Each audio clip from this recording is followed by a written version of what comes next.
as we come into tonight's session 24. Big numbers. Getting to that quarter life crisis. Maybe. No, session 24. So yeah, with that, Sarah, take it away with the recap. Okay, so session 23, we started out the summer solstice, also Xanthi's birthday. Feywild merge is ongoing. Started the day with some sweet team bonding over breakfast that Marigold made. Some birthday gifts, and then Erwin came to visit. He was a bit of a downer and seemed to express some doubts about Xanthi's religious path and her quest for knowledge. He didn't offer any information regarding any of the forbidden magical knowledge, despite Xanthi's attempts to engage him in conversation about it. He also ruined the secret of the surprise party that the squad had planned for Xanthi, unapologetically so. And Marigold, despite trying to detect thoughts, was unsuccessful as he seemed to be practiced in not giving away information. And Marigold was briefly musical as a result of the Feywild merge effects. Fun little birthday party. Crusher and Jaden came over. Jaden's squad. I put Xanthi and Crusher are definitely going to take a candle making class together. That is canon. This squad then went to the night market, which has a carnival atmosphere. We had tasty flavored water and other treats, competed in a pepper eating contest, which Marigold won. Hayes also successfully answered a riddle given by a Cheshire cat and won a magic whisker. We also bumped into Yenrose, whose eyes were mysteriously purple and was reverse pickpocketing people, maybe as some sort of a Fey practical joke. We were enjoying ourselves, and there was even live music. I noted it was a song from Serenity's Roost. Then we came upon a half-elf who seemed to be in some sort of distress, clutching their head and rambling about how we're all doomed. The quote was, "Can't you hear it? We're doomed. The city is suffering." Just kind of on repeat. He wasn't responsive to anyone's attempts to help him, so Marigold once again attempted to cast to detect thoughts, which did trigger a wild magic effect that just made her grow a couple feet. But then she went catatonic along with the half elf, during which their eyes went, completely vacant. Were they black as well, or just vacant? For Marigold, they were like twitching. Elf. Yeah. Like REM style. Yeah. So, Teddy did end up breaking her out of it using lesser restoration, but she seemed quite disoriented upon waking, saying to Teddy, "You're not my dad," which turned out to be a result of what she experienced while in that catatonic state. So while she was out, she was in an icy dark void surrounded by screaming, seemed to lose her sense of self, and was only pulled out of it when Teddy cast that lesser restoration on her. But before she left, she heard a voice creepily call out, "My child," which is why she said what she did to Teddy. Meanwhile, the half-elf was fully dead, with inky shadow leaking out of him. Realizing this situation looked really bad, Xanthi took the tablet and messaged Lydia, who was now supposedly on her way with Reichmir to bail us out once again. And that's all for last time on the Citizens Volunteer Force. Protagonist. On the Yo, I promo figured out a pattern. I think I've cracked it. Yeah, Every dude. time Marigold has the tablet, Forsaken stuff happens. That's it. So I should have the tablet indefinitely.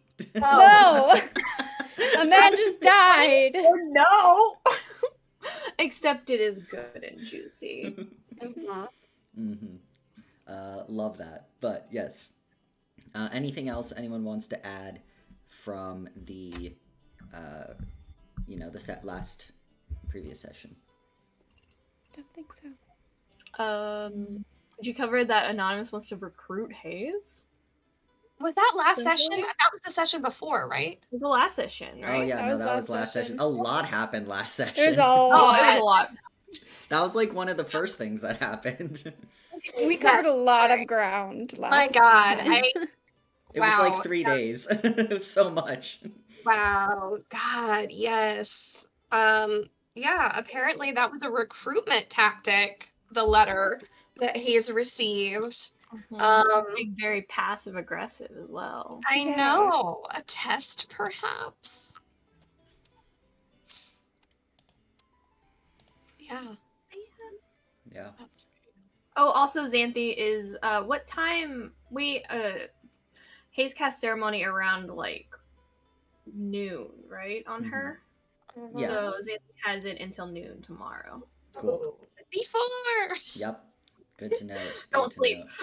know. I won't. Currently looks to be on track to not sleep tonight, with the way it's going. But all right. Well then, if no one has anything else, Nope. we'll pick up. So, perhaps different music, but perhaps not. Let's see.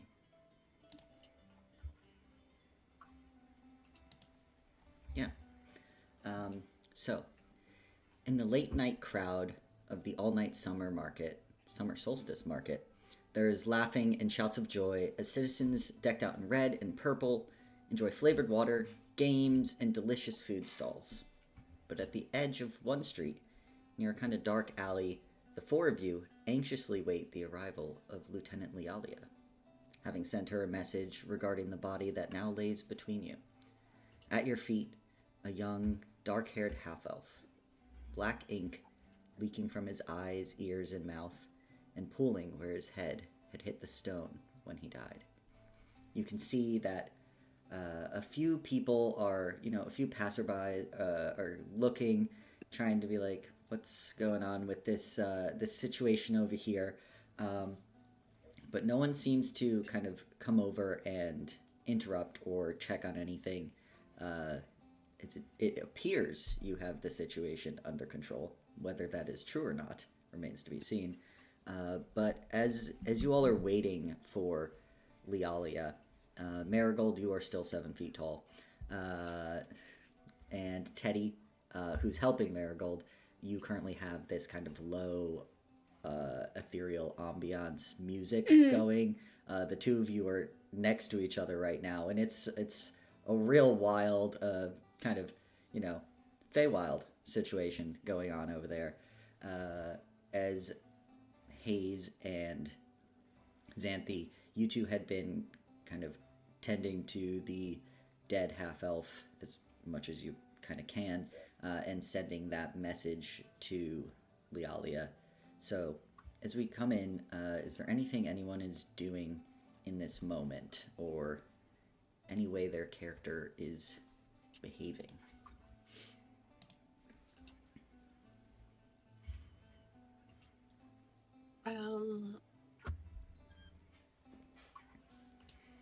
I think Xanthi, is this like the first just like random civilian that we've seen dead? It's all been like people who were trying to kill us, or things like that.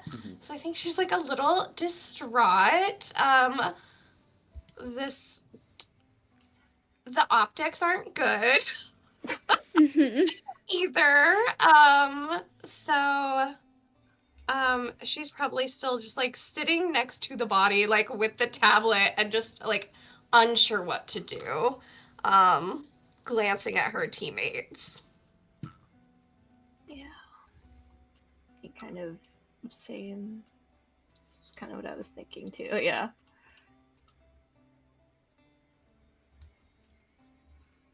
Could I insight check Marigold right now? Like, obviously she's not doing well, but I think just Teddy's like, how, I like, think with the intention of like, how can I best like help out right now? Because she was like in his mind and then he died. So just kind of like, what would be most helpful right now? yeah, and you can roll at advantage because this has only been a few minutes, and Marigold did roll a nat 1 against your insight at the end of last session. So go ahead and roll at advantage. See what you get. Do I even need to roll anything? No. Yeah. I don't know if you're trying to. I also, deceive, she's right? not really hiding anything Yeah, either. so- So like, On the dice, I rolled a 3 and a 6 for a total of 10. 10. So Okay, so Nice. give a very basic view of what's going on with Marigold. Then a nice even keeled. Yeah. Well, Marigold is sitting very still, looking out ahead of her and not really moving. Which, like, I feel like it's pretty, like, classic Marigold stuff. She doesn't blink a lot. Yeah, unfortunately. Unfortunately. I mean, Teddy can obviously tell from, like, context clues and everything that, like, it's because she's not doing well. Yeah. How I was gonna describe how Marigold was feeling, so you almost got it for free, but You were too eager to roll, Meg. you're too eager to roll. I think after, like, you know, coming out of that and being like at first like really confused, and then finding out this person died, and then like all the questions, like after that, I think she's just in shock right now. Yeah, so she's just in shock. Does she have any flowers in her hair right now? Always. She probably, no, yeah, I specifically said she has a red flower in her hair to match her red That's outfit right. that she was wearing. Yeah. Yeah, I think he's gonna reach out and take the flower and cast light on it and give it to her. He knows that her whole thing is shadows and she seems very like distraught right now, and so he's like, if I can like make feel a little less shadowy, maybe that would be good. So he kind of like hums a little something under his breath and like moves his hand over the flower, like magician style, and when his hand moves away, it's like kind of this mottled, like warm yellow, almost like tinged orange ever so slightly. And he'll kind of pass it back to her and just kind of like give her a little pat. Yeah, she doesn't respond to anything that you do. Yeah. So if you don't put it back in like behind her ear where it was, you'd have to put it in her hand because she's not taking anything. Yeah. Yeah, I think as you all are kind of sitting there, unsure what to do next, you called 911, also known as messaged Lydia, got her on speed dial, and in the hopes that, you know, she will know what to do. Probably another 10 to 15 minutes go by. Closer still as kind of time moves on to 30 minutes.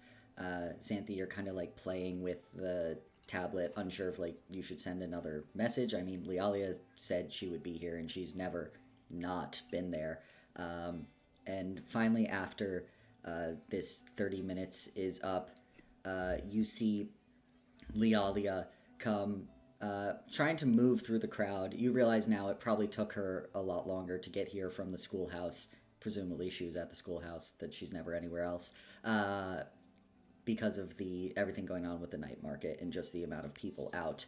And you see, trailing her, who's trying his best to keep up with a full Wood Elf monk, is Lieutenant Reichmere, the cleric of Sylvir. You see his kind of red hair is long and disheveled. He's got all the jewelry and bunch of gold on that he usually does. And the two of them arrive, and you see both of them kind of take in the scene, having obviously gotten your message. And you see that Lialia takes in the two of you who are still at Teddy and Marigold, dealing with some Feywild things and also some other things, apparently, and turns to Xanthi and Hayes, kind of seeing them by this body, and goes, so, what is this? What happened? He was in distress. He was clutching his head and rambling about how we're doomed, and we tried to help him, and he just went blank and then fell over. Okay, are you all alright? I see that, did you two cast spells, or is this... What is this? Marigold Pointing at the two of did you. some magic to try and understand what he was seeing. And then she also sort of fell into the same trance, so I did a lesser restoration to try and bring her back, and when she sort of came to, that's when he collapsed. Right, okay.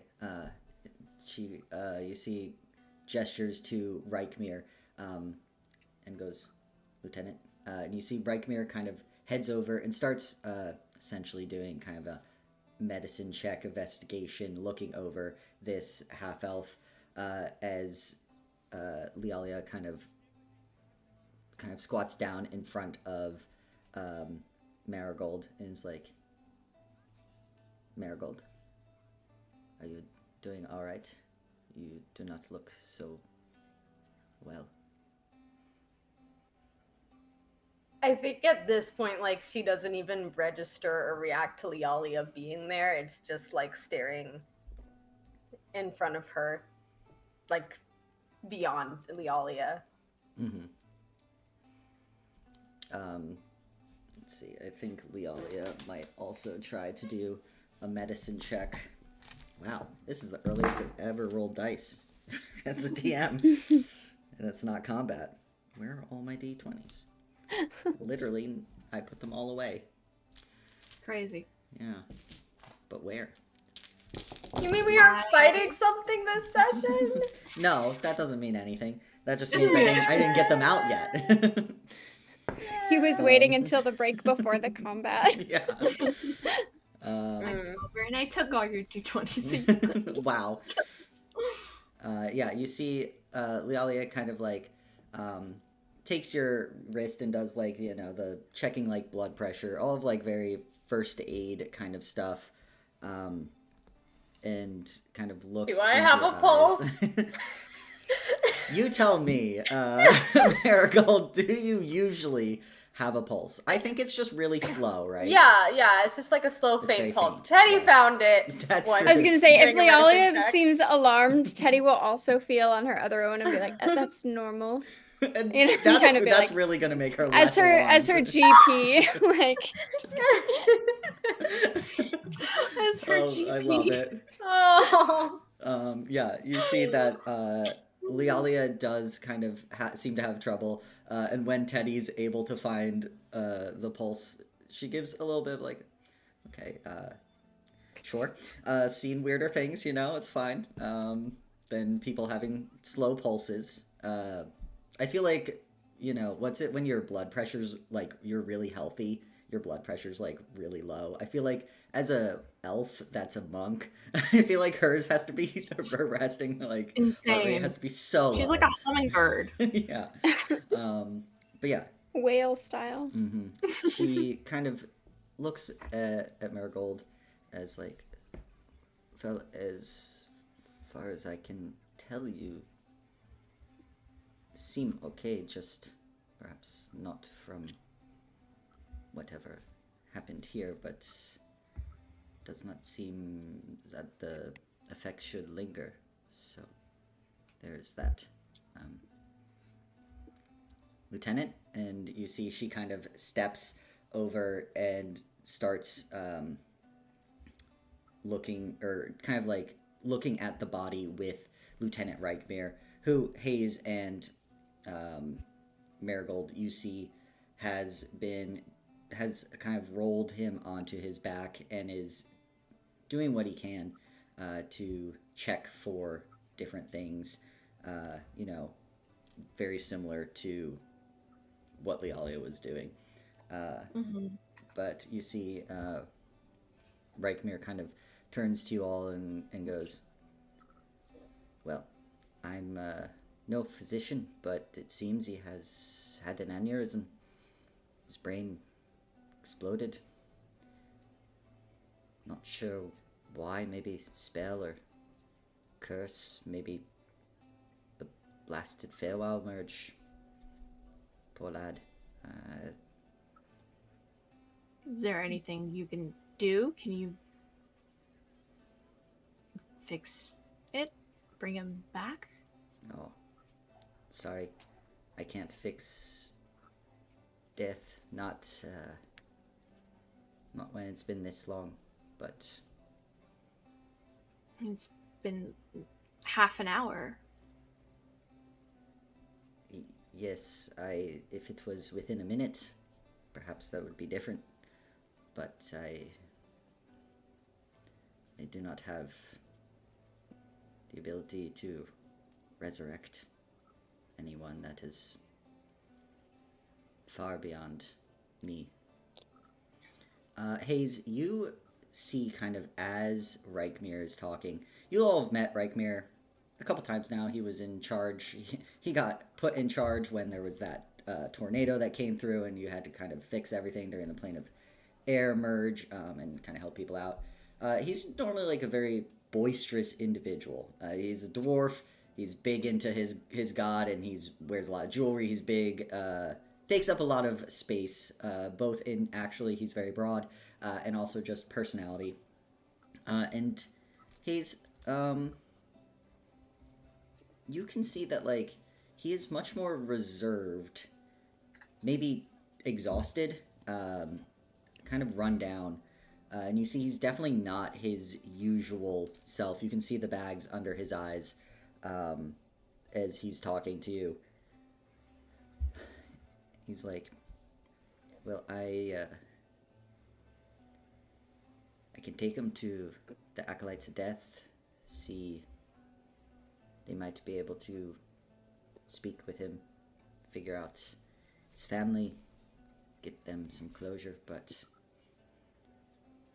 I do think he has passed.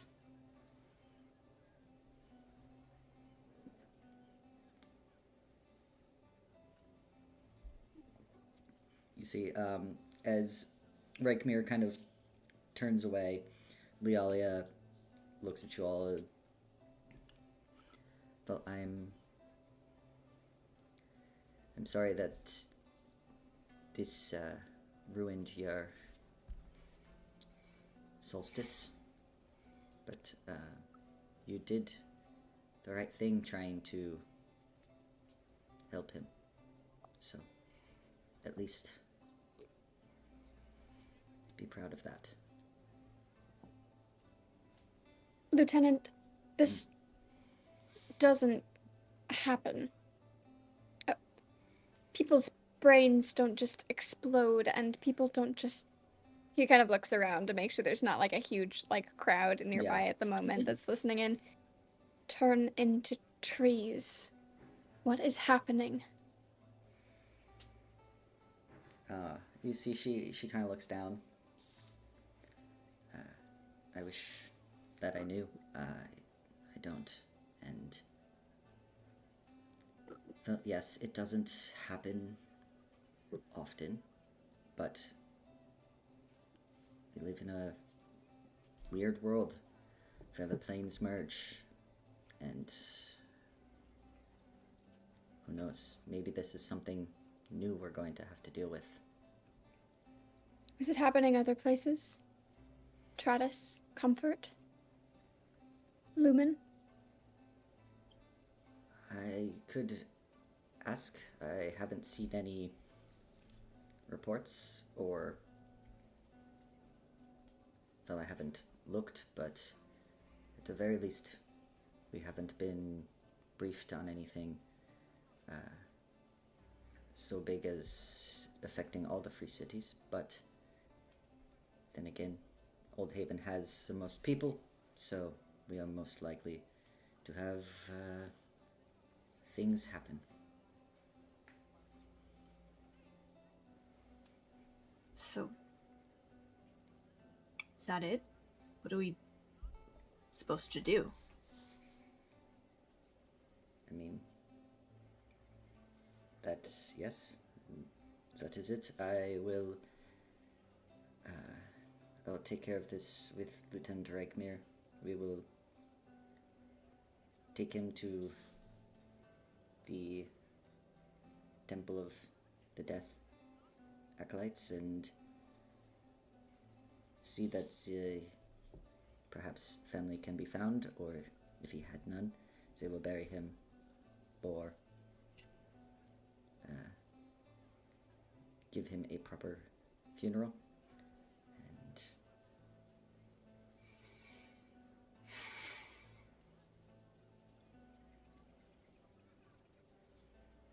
Thank you for your help. no, thank you for being able to at least try to help. So,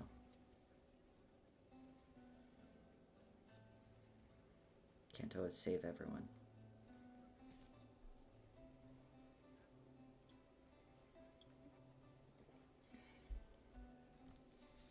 I guess.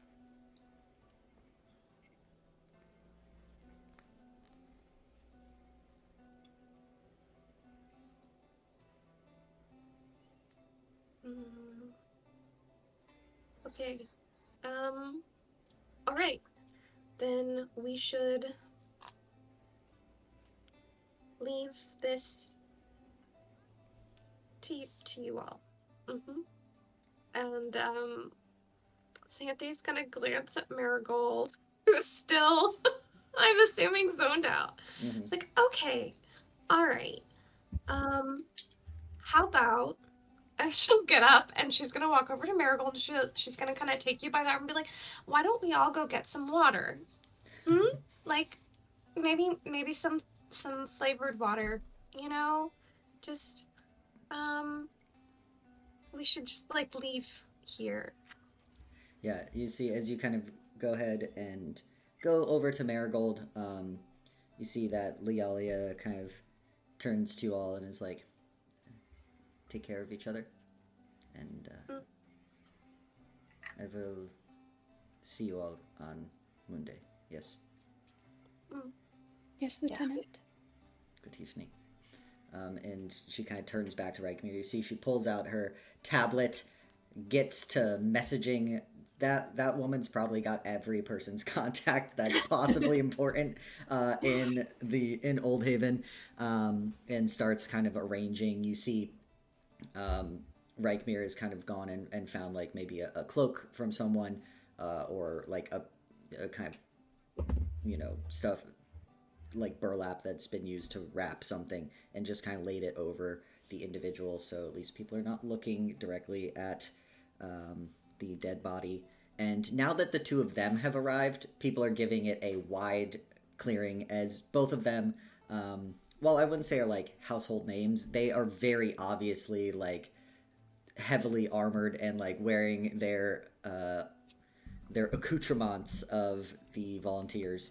And after a certain while living in the free cities, you just get a vibe of like who's an active volunteer. Like the vibe check they give off is just very different. And so people kind of naturally are steering clear. Not sure if it's something with a merge. Probably most people assuming like some crazy Feywild thing happened. But as you all kind of, Xanthi, you head over to Marigold. Anyone doing anything else as this scene has kind of shrunk down to just the lieutenants. Yeah. Also gonna go over to Marigold. And, yeah. Vibe what's going on with her before offering to help her up, help her walk. And if she says nothing still, then I don't want to say do it anyway, because that sounds I think gross. get But her you know what I home. mean. Yeah, we're gonna get her home. Oh, sorry. Wow. There's my fork. I think Marigold at this point, like, has started crying. Like, tears are just like streaming down her face. She's not really moving a lot, but I definitely think that at this point, if you try to like reach out and touch her, she like moves away from you. Still isn't like moving a lot, but like doesn't really want anyone super close to her.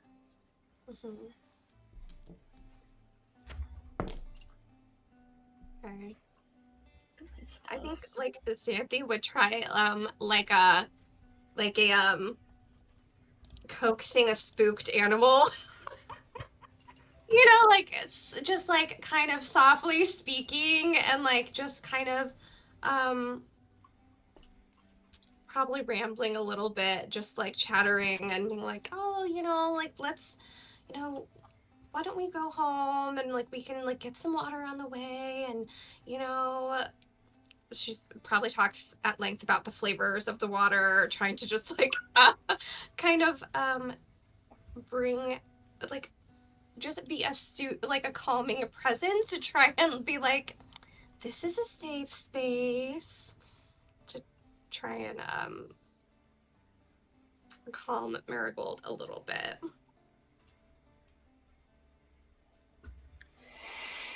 I don't think Marigold is super receptive. She's still like doesn't seem fully there. I think like Xanthi will kind of like look to the others and be like, how do we get her out of here? I have an idea. This is me talking now, Teddy. I have an idea, but it's kind of like a big spectacle kind of idea, and I don't know if that's the vibe we want to go for right now. What is I it? could turn into a horse and just go, you know, like horses are big and strong. She's 7 feet tall right now. I could easily she just kind is of like tall. do, you know. Famously how horses walk. Yeah. But yeah, like again, I don't know if that's like the vibe. If there's another idea I that will someone also else wants say- to try, that is the only thing I'm coming up with. If The only Teddy, you also realize like that might work once you're out of the market, but like imagine a horse trying to move through a crowded night market. It could be a big scary horse, a mean-looking horse. biggest scariest Go horse. trample people in the night market, cause a stampede. That'll get you out of there, you know. Distract from the one dead body with multiple. Literally the only thing that is in my brain is cast heroism, so Marigold's not afraid. Even though, one, she's not afraid. Like, It's not a mechanically. mechanical, yeah. And two, that's a leveled spell, and it might make things worse. Yeah. Whoa, Feywild merge. Yeah.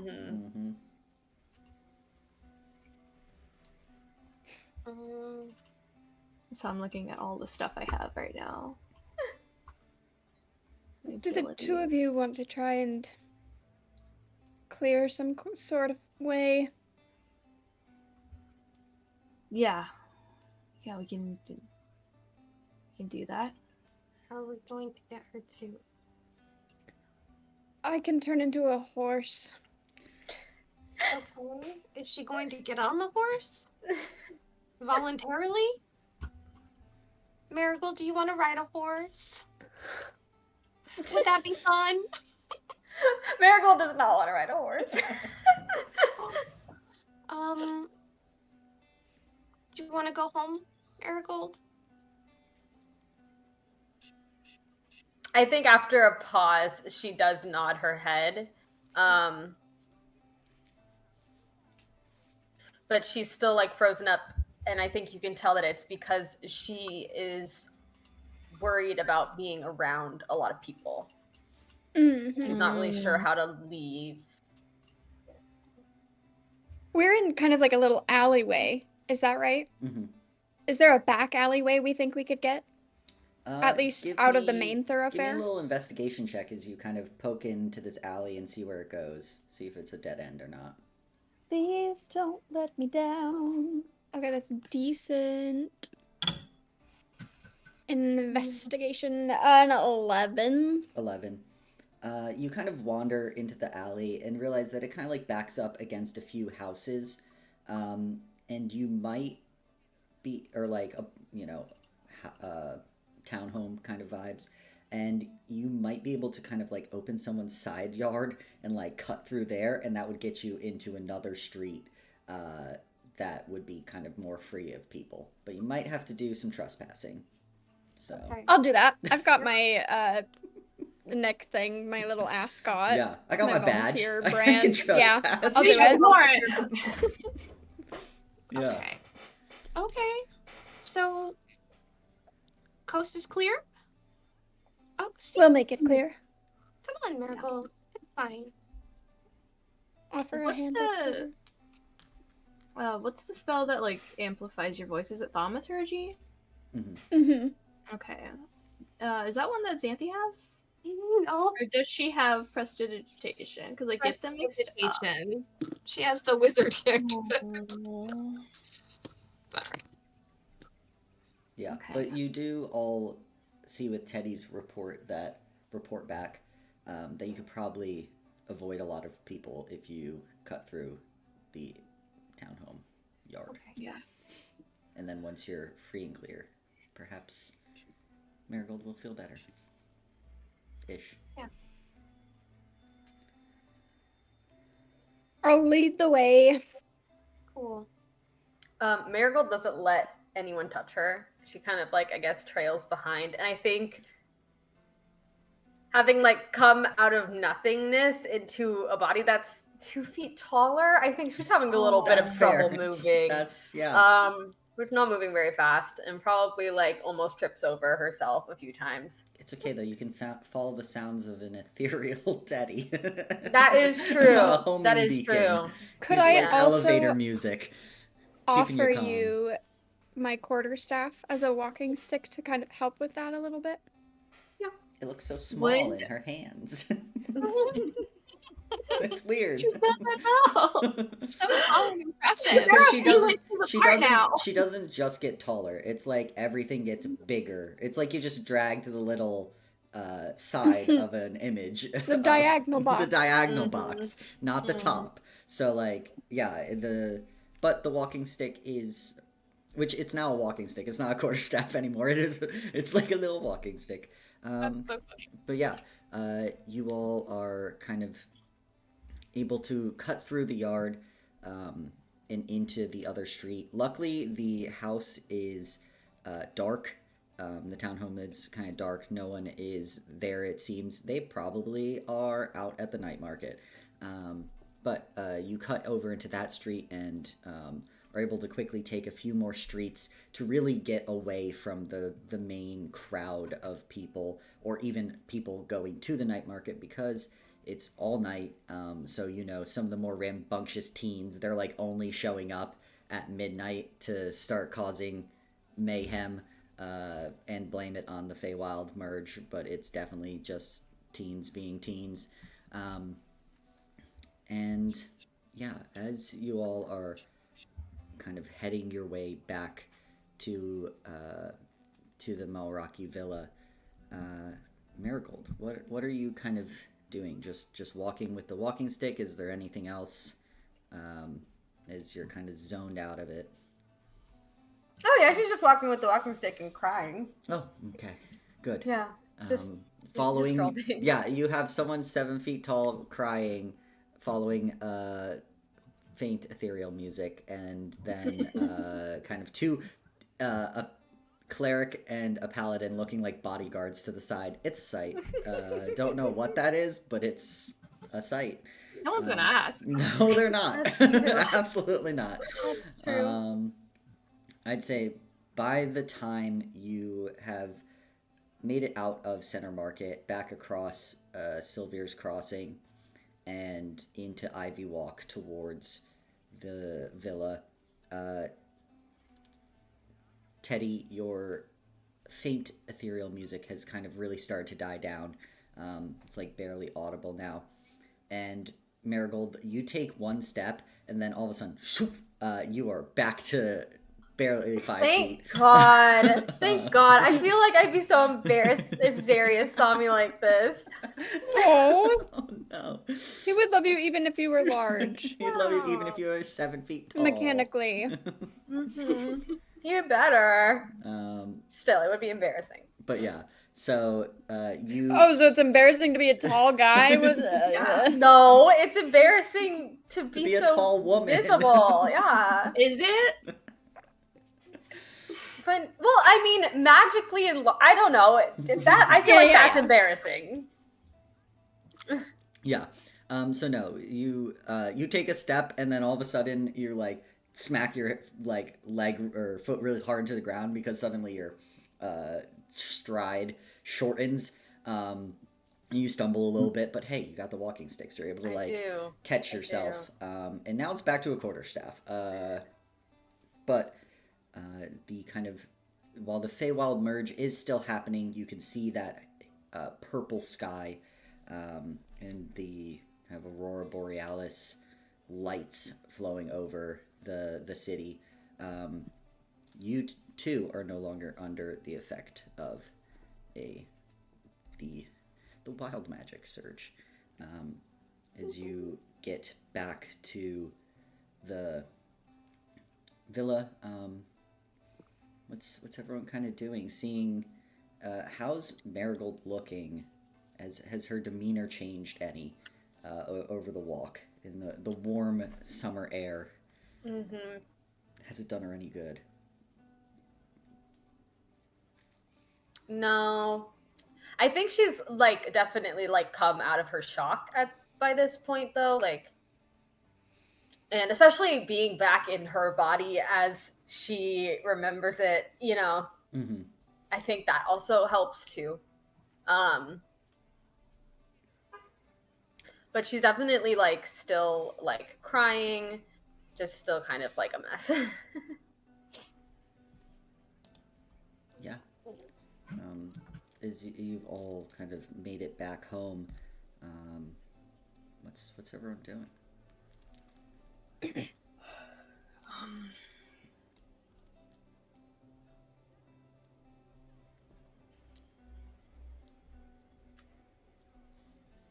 Getting Marigold inside.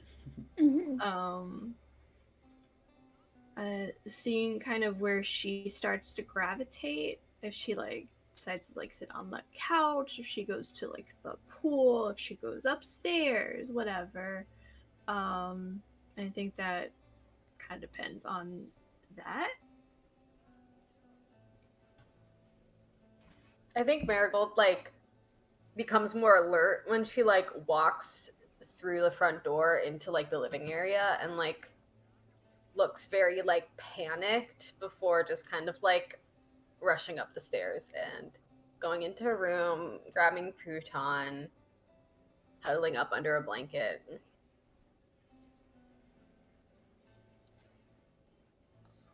Okay. Good.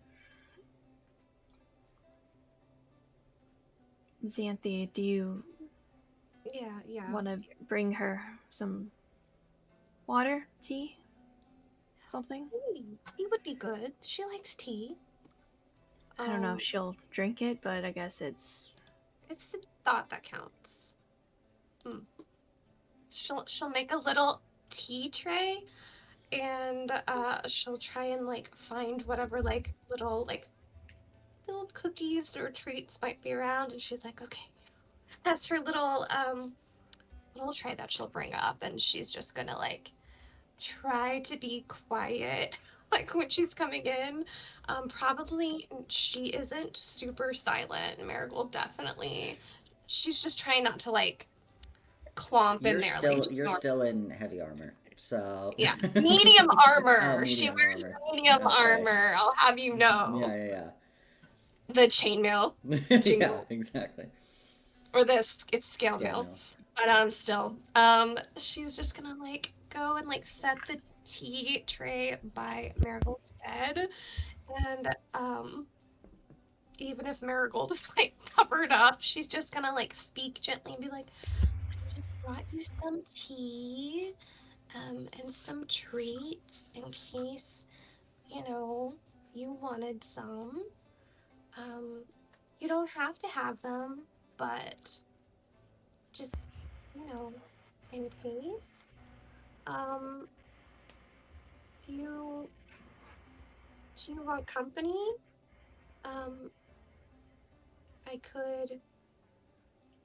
I could read, or just sit here silently. Oh, Xanthi is so sweet. Xanthi attempting to sit there silently. Oh my god. That is the ultimate gesture of friendship. Yeah. I kind of want to say yes, just I'm kidding. Wow. Just for the challenge. No. That's Hours She'll of have to make Xanthi just, like, she'll have to make a wisdom save. Right, opening her mouth and closing it, and just like. Yeah, That's so that funny. imagery flashes through your head, Marigold, as you imagine Xanthi stressing over trying to be silent. That's so funny. I think Marigold, as you like approach her, because you're not quiet about it, you can like see her like visibly tense up when you get like closer to her.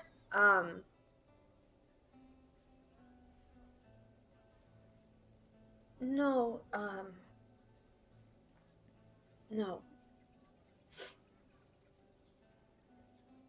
Okay. Okay.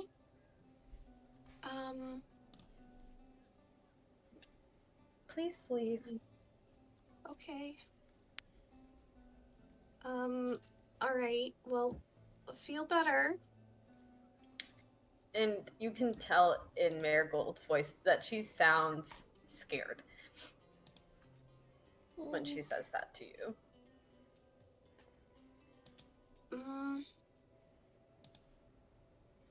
She's gonna like take a few steps away, and she's like, and she'll like pause, and she'll like, okay, you're safe in here though, right? Like, we'll look out for you, and well, I'm not scared of you, so. I know that I'm safe, but I don't know if you are. I think she relaxes a little bit when she like hears that. She's like, oh, okay, I see.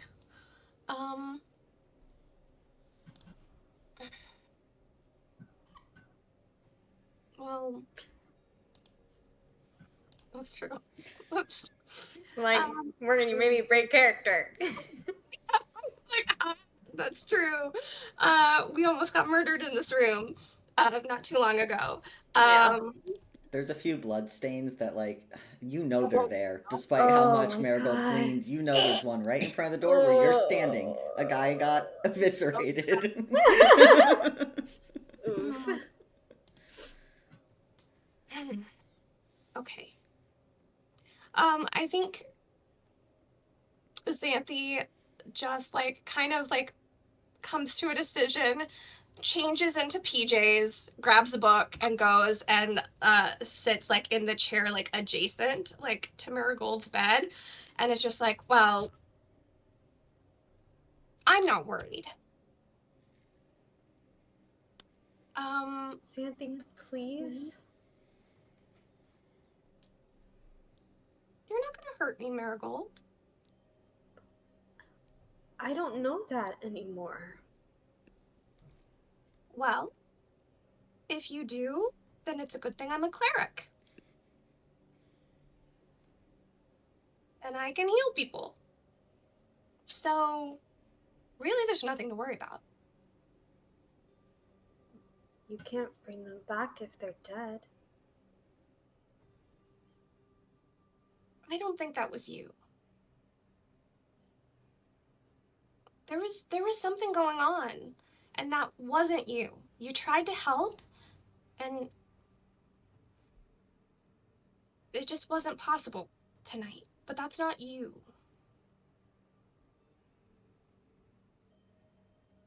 But how can you even know that? He had a brain aneurysm, and I was in his head. But you didn't cause it. He was already freaking out when we got there. Whatever was affecting him was already affecting him before you even tried to help.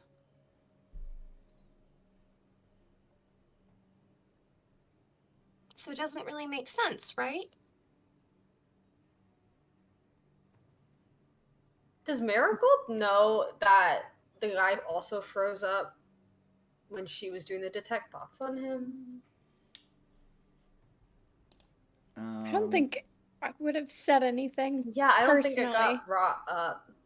No, I think because you were like already experiencing some things by the time everyone kind of realized what was going on, where the two of you, after the spell even ended, were just standing there.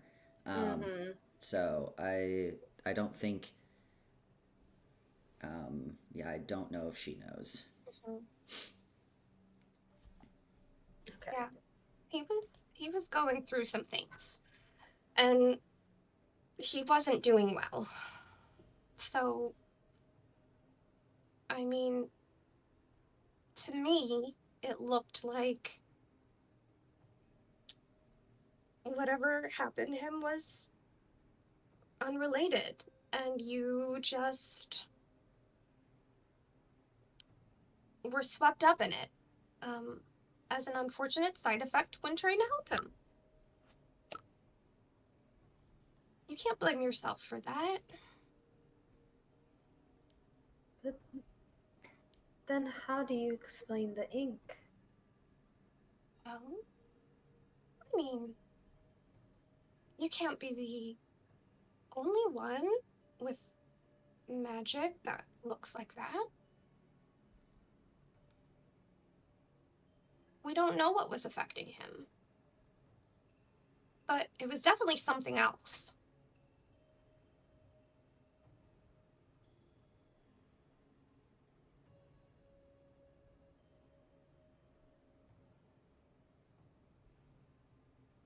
I don't know if I can afford to have that confidence.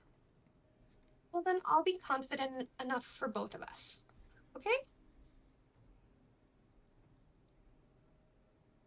You can trust me. I'm an excellent judge of character.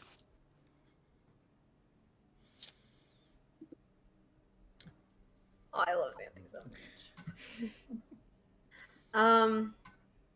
I don't think Marigold says anything though. Okay. In response, I think she's just like still under the blanket, very, very like tensed up. Okay. Well, I don't know about you, but after a busy day out, I think I would like to read one of your books. That one you lent me was really interesting, and I'm Does sure. Xanthi actually like it? Xanthi, roll for deception. Yes. Only if she's deceiving. Xanthi, are you trying? You did dare like you. that book, right? Roll a good deception. That's a 19. All right, yeah, Xanthi liked that book, I guess. Okay. Oh my I like god. it. It's not my usual, but it goes to show, branch out. Yeah, +1 to deception. Yeah, there you go. For dirty 20. I've convinced Marigold I like her book. I like her romance novels. Mhm. Good luck. She was real. Maybe it's not that Xanthi was good at deception in this moment. It's that Marigold was still kind of like. No, I didn't even have a roll insight because I don't think Marigold would even think to insight Xanthi, so I feel like it'd only be obvious if it was a blatant lie. And apparently That's it's really not, cute. so... Yeah. Yeah, so she's hang just out with gonna the like Ambrose too look. much. She's gonna help herself to a book off of like if you have like books on your nightstand or a bookshelf nearby.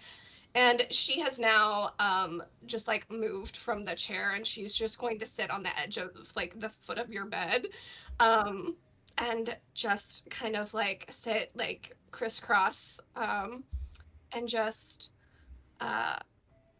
start reading the book. And like when she's reading it, she stops for commentary like frequently, like asks about like I wonder what like this like blah blah blah blah It's blah. like watching I'm like, TV with your mom.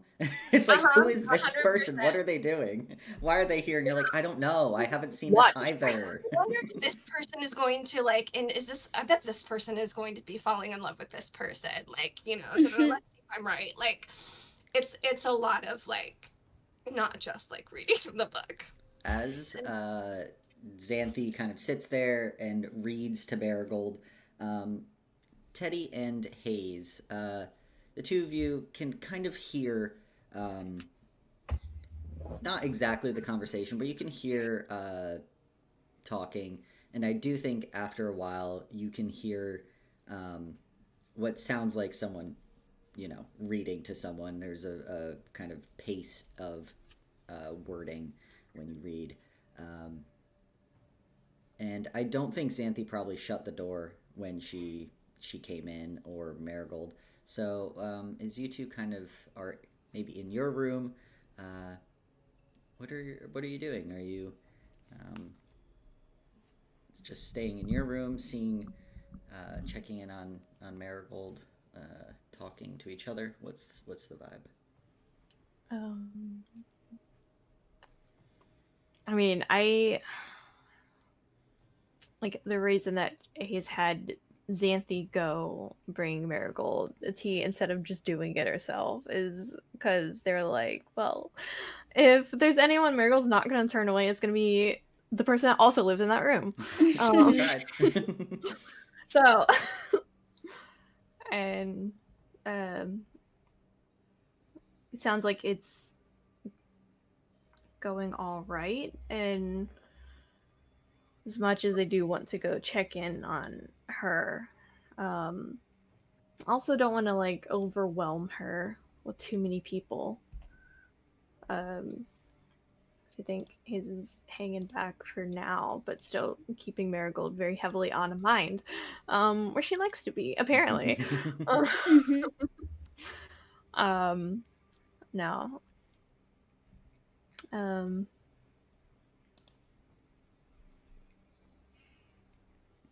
Yeah. Is Teddy saying anything, or? I don't know if he has a whole lot to say. Mm-hmm. Mostly just because like what is there to say, right? Yeah. Like we were there. Mm-hmm. And I think that he is in I don't know where Hayes is, but I think that he's in their room for a little bit, writing in his journal a little bit. I think just kind of like, processing by writing and trying to like think of like if this like anything else we've ever seen. Not really. Trying to like make any kind of connection, feel like he has any sort of direction on how to proceed from here, because what are you even supposed to do? And I think after a while he'll kind of push himself back from his desk, and he's just gonna say, I'm going to be outside for a little bit. I'll be back. Yeah, that's... Are you okay on your own? I think his has been kind of like lightly like pacing a little bit, like kind of like more like wandering, like a little mindlessly, very mindfully, but not like a steady pace, but like just kind of wandering. Yeah, I'll be fine. Or will you be fine on your own? Probably. Do you In want? Tratus, it's customary to go for a swim at midnight on the solstice.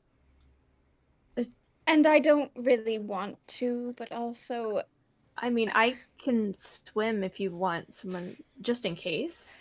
I just need a brief dip should be all that is needed. I'm so sad. I want Marigold to go. Are you kidding?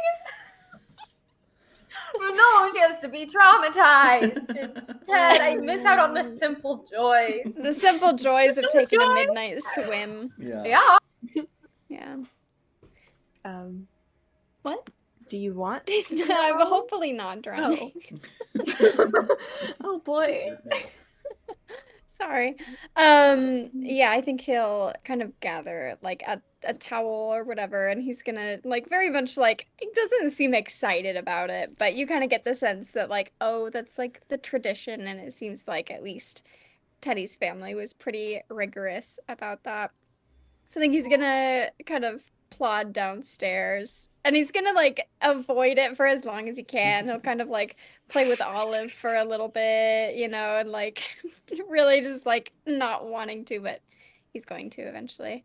And he'll kind of start like, you know, dipping his feet in the water and kind of like splashing a little bit, like trying to steel himself up before he just kind of like shroom, and then immediately hands shoot out of the water and pull himself back out. And yeah. Oh, I love him. He's gonna be like, you know, like kind of like the Fae and the blah blah blah, you know, just like grumbling to himself as he's like toweling off as quickly as he can. God. Yeah. I think he didn't ask for company, but he didn't ask to be alone. Mm-hmm. And I think that Hayes is kind of like riding the line between where they're like kind of standing in the doorway of like the door that overlooks like the side door that like overlooks like the pool area, like upstairs. Kind of like watching this. Yeah. Yeah. As the kind of evening hours start to wane, wax?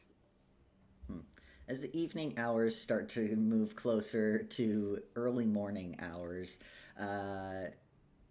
you, for those of you kind of outside or looking out the window, or anyone who has a tablet would notice, the Feywild merge slowly begins to dissipate, taking a few hours, not as quick to go as some other merges, but that is most likely due to the day that just was. And yeah, as you all kind of have this moment, Xanthi and Marigold kind of in their room, Teddy taking a dip and then heading probably back inside eventually.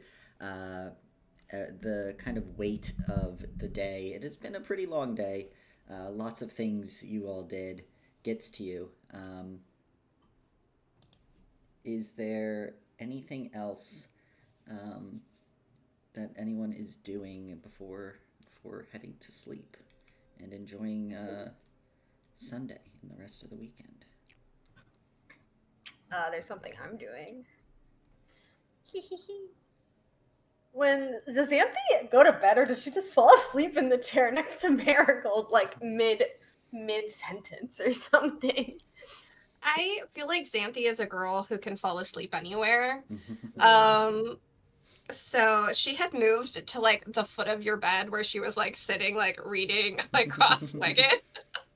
So she probably like ends up like slumped against the wall, like asleep, with the book open. I love that. Marigold will quietly get up, try not to bother you, wake you up. And she's gonna sneak downstairs and head to the pool. Yeah, I'd say you probably don't cross paths with Teddy and Hayes, as they were a little earlier in the night. But perhaps you do see some wet footprints that are still there from when Teddy got out of the pool and, toweled off and headed inside. Weird. Yeah. Actually, it's funny. She'd probably think it'd be Zarius, because she'd look at the footprints and be like, okay, the only other person in this house that swims is Hayes, but those footprints are too large to be Hayes's. It's probably Zarius. Yeah. Duh, Yeah, obviously. Obviously. Duh. Teddy would not go anywhere near. You'd hear about it if Teddy went near Yeah, water. yeah, that would be crazy. But yeah, Marigold, she's gonna go down to the bottom of the pool, and she's gonna like sit there for a minute, and then she's gonna say,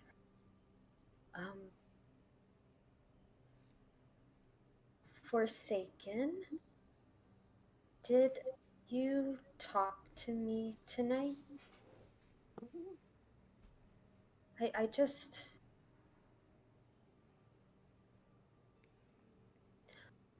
want to know how we're connected, and if I actually killed that person.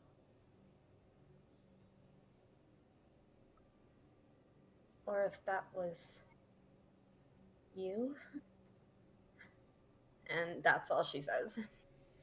Yeah, Marigold, you sit there, kind of at the bottom of this pool, the dark water above you. All you can hear is the kind of gentle sloshing of the pool, as there's a slight breeze. No response. Oh, sad, tragic. I think Marigold kind of like is sitting at like one end of the pool, so she just kind of like leans her head against like the concrete wall. I don't know if it's concrete, but our pools are concrete. So it's like definitely stone. Potato. Stone wall. Stone wall. And I think she's like thinking about what Xanthi said, but also like thinking about her own experiences with her magic and how she thought that if she learned to control it, then she wouldn't be able to hurt anyone. But clearly, she still possibly hurt that person, even with casting a controlled spell. And if it wasn't her, who else has inky magic? And that was there? No one? Maybe the Forsaken. I mean, if she's the Forsaken's child, then maybe the Forsaken also has inky magic, but the Forsaken's not talking to her right now. And then also, when she felt the hands on her, they were also Teddy's hands. So nothing makes sense. And everything feels backwards and flipped around. And she thought that if she controlled her magic and she got stronger, she wouldn't hurt anyone and she'd be able to find Eider. But now what if getting stronger means that she'll hurt more people and she can't control that? Is she just like the vessel for dark forces beyond her control? Is that even a thing that is possible, or is it just inevitable that people will get hurt when she uses magic? All of these thoughts are being swirling around in her brain. Like a whirlpool of bad thoughts. A whirlpool of bad thoughts. Does Marigold spend the night there, or does she eventually head back to bed? I think she spends the night there. I'm sorry. Xanthi is in her bed. She doesn't want to be in her bed right now. Xanthi took over the foot of your bed. She could tolerate it for so long. And now that she's not so close to someone, she feels a bit more relaxed. Mhm. While she's still not really certain if that was her fault or not. Yeah. Anything as the rest of you kind of drift off to sleep. Otherwise, we will pick up tomorrow with Sunday morning. You all eventually find your way to rest in various different places. Xanthi on Marigold's bed, Marigold in the pool. Teddy and Hayes, I think you have found your correct long rest. Well, Can we roll for it? your correct resting spots. We sleep in each other's beds. You just swap Yeah. every We other. do a little switcheroonie every Yeah. once in a while. I keep it Someone fresh. has a really nice mattress pad, and Yeah, it's not yeah. fair for them to have it all the time, so we have a rotation. But no, you are able to kind of get some rest, and Sunday morning comes. You all know that there's a busy week ahead, and perhaps some things on people's minds of what they may want to do, or if there's any further conversation that anyone wants to have regarding the night before. So with that, I'll kind of turn it over to whoever's ready to do something. I think Sunday would probably be a good day for it, but Teddy wants to go to the Tipsy Goat Tavern and talk to Jaden and just kind of let him know about some of the things that have been going on. Because I'm worried about his safety, and I said that I would Cute. tell him stuff, and then it's been like 2 weeks. Yeah, absolutely. Yeah, Teddy, you kind of head over to the Tipsy Goat Tavern. One of their less busy days, Sunday, and you see as you walk in, probably around like noon-ish, you see Jaden is having kind of a Radler, so that beer lemonade mix that apparently is very popular in Old Haven when the summer months come. Is sitting there, kind of having a bit of a chat with Law as you walk in. There's like a couple more people in here, but it is relatively quiet. I think Teddy might order like a small potato kind of situation, like a side of fries or whatever. Yeah. And just kind of wait until Jaden and Law finish up their conversation. He doesn't want to like interrupt or anything. Yeah. You hear that the two of them seem to be talking about like a few different things. Very, I can't familiar, not familial, but maybe familiar, like very familiar. Familially. Yeah, that's a hard word. I know what you're trying to say. But yeah. give me a bit of an insight check. You're not necessarily eavesdropping. You're gathering vibes. Sure. It's different. Sure. Okay. A 14. A 14. Yeah, you're not sure.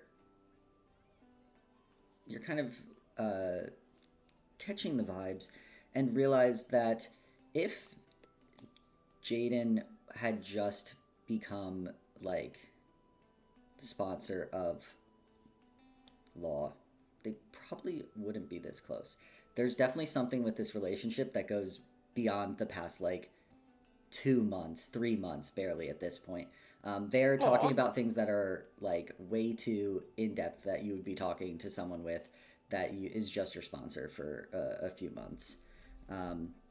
But Jaden definitely sees you kind of sit down and finishes up the conversation with Law and kind of comes over and has also brought a Radler for you as well and kind of gives you a little bit of a cheers. I was like, hey, happy Sunday. How are you doing, Teddy?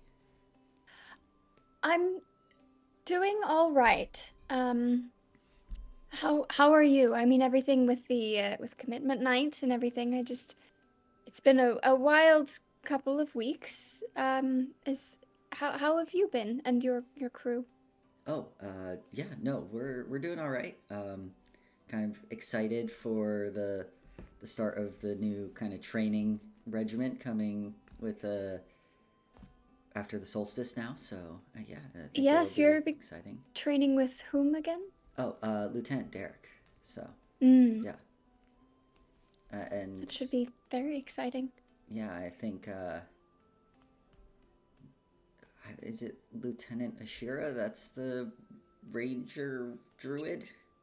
Yes, I'm very excited to learn more. I mean, I recently was chatting with another druid, and there's a lot more to it than I originally realized. So I'm very much looking forward to hearing from other people's perspectives, and of course, learning from rangers as well. It's a whole different skill set that I've never even touched on, so I'm quite excited about it.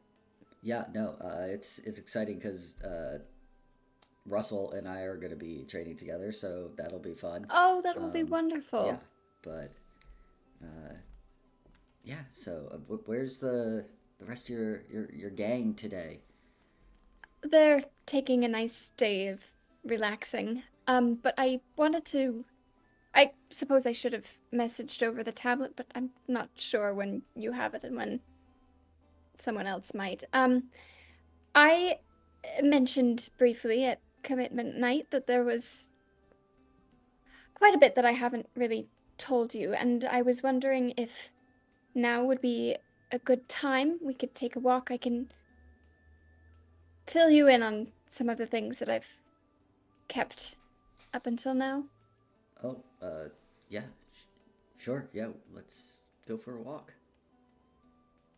And I think that Teddy's gonna suggest like he'll offer to buy lunch at Fish on a Stick. Hmm. So that as they kind of start walking over there. I don't know if you want to like RP out the whole thing, or if you want me to just give you like the key points here. What do you think would be best and most efficient? Give me some of the key points, and if there's anything I Mhm. think Jaden would kind of jump in on, Sure, where we could maybe talk about it after. So. sure. The big things that he wants to discuss, or at least like fill him in on, are the weird planar merges. They look like Shadowfell merges at the start, but things get weird and different and bad, and it's very timey and strange. Mhm. So that's thing number one. Thing number two would probably be like he really wants to like let him know about like I don't know if Jaden heard any of the commotion about the planar corruption Mhm. on commitment night. I know that it was pretty locked down by the upper levels people, Mhm. but he'll just kind of warn him of like weird planar stuff that's happening, kind of things to look out for and like who to go to if stuff is happening. And then also, I think he will touch on this idea of the Forsaken, but he isn't going to provide many details because he doesn't know many details about what that's all about. So maybe just kind of say, like, this is a recurring thing that we've heard. I don't know what it means, but if you hear anything about it, then probably run in the other direction. Probably not good. And yeah, just kind of like hash out a lot of the like super dangerous things that have been happening and just be like, I didn't want to like keep things from you, but I didn't realize that it was going to be a continuously ongoing dangerous thing. And at this point, we've spent a lot of time reading into some of these things and trying to find the source and the cause, and we haven't really come up with anything. And I would hate to see anything happen to you or your crew about any of these things if I couldn't at least give you a warning ahead of time. Yeah, I think kind of Jaden listens, and you see that he kind of has the most to kind of talk about the merge, or the weird merges. As you bring it up, Jane's like, I mean, does the lieutenant know? Like, were you able to let anyone know, or that seems pretty concerning? Yes. And I think that as he's kind of talking about it, I imagine they've like found a bench to sit on, and he's kind of like absent-mindedly like reaching for the spot of his like hair that's been like kind of perma whitened Yeah. from that night. And just kind of like absent-mindedly like fidgeting with it. He's gonna say, we wrote a report on it and let the lieutenant know, and it's not the first time that something like this has happened. There have been other instances. As far as we know, it actually happened to the lieutenant 10 years ago. Approximately. So the fact that it's something that has happened multiple times makes me fear that it's likely to happen again. The frequency at which they happen, I don't know, or if it's in any kind of pattern, I don't know, but if it's out there, it's a risk, and we're here to mitigate it as much as possible. So, Yeah, no, that sounds horrifying. Not gonna lie there.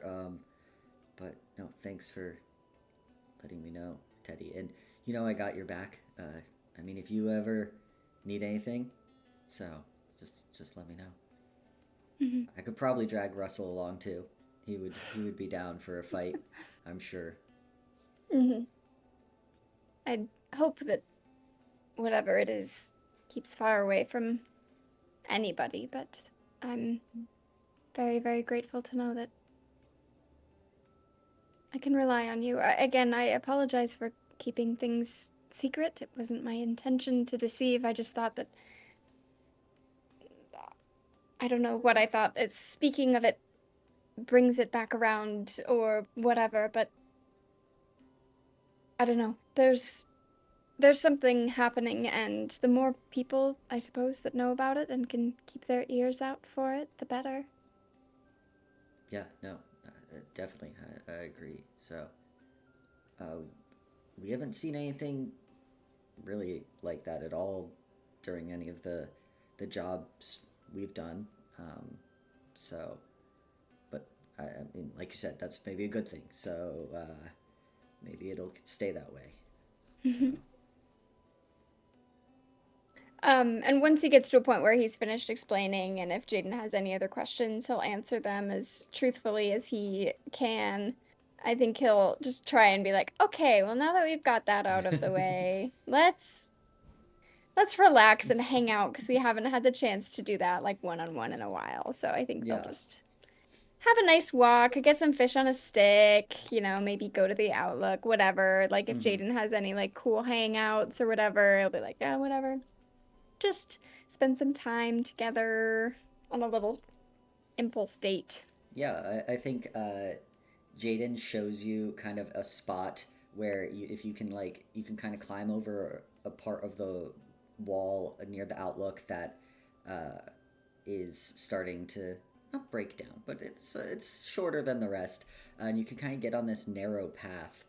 You imagine that is why an Earth Genasi knows it, and it kind of leads you to a little bit of this kind of ledge cove situation where you can really see far out into the kind of Niconola Bay.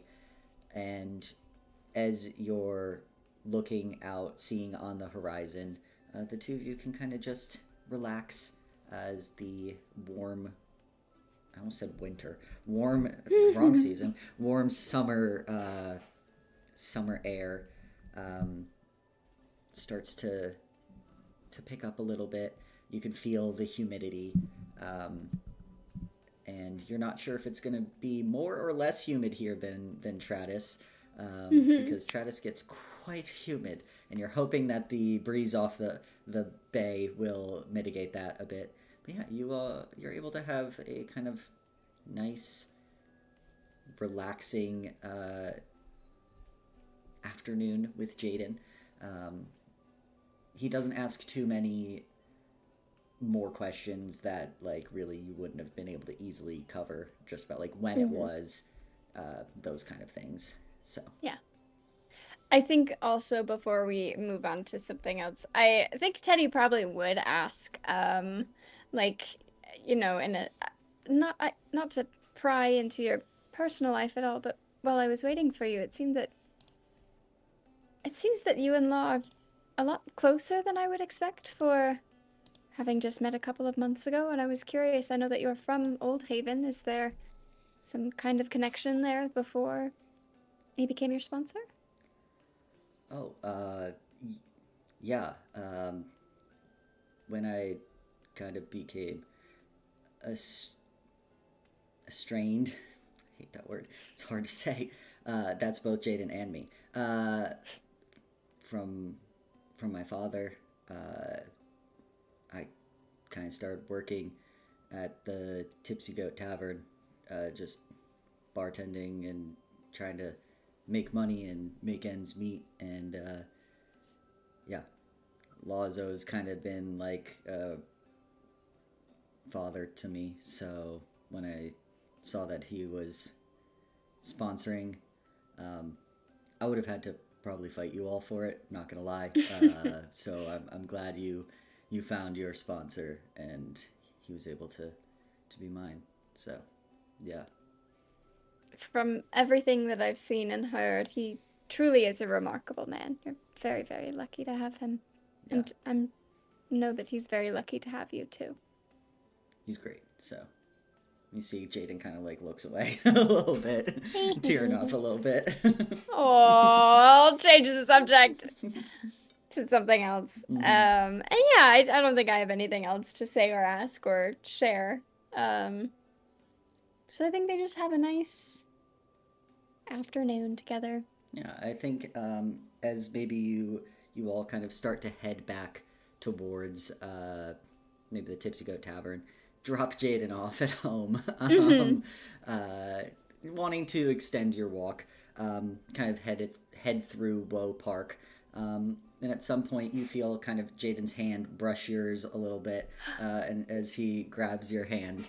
I would just totally for hold his a little hand. bit. His rough, calloused fighter Earth Genasi hands. Yeah, and you all have a Teehee. nice little walk, little date. Yay. Yeah, as Teddy is out on a date,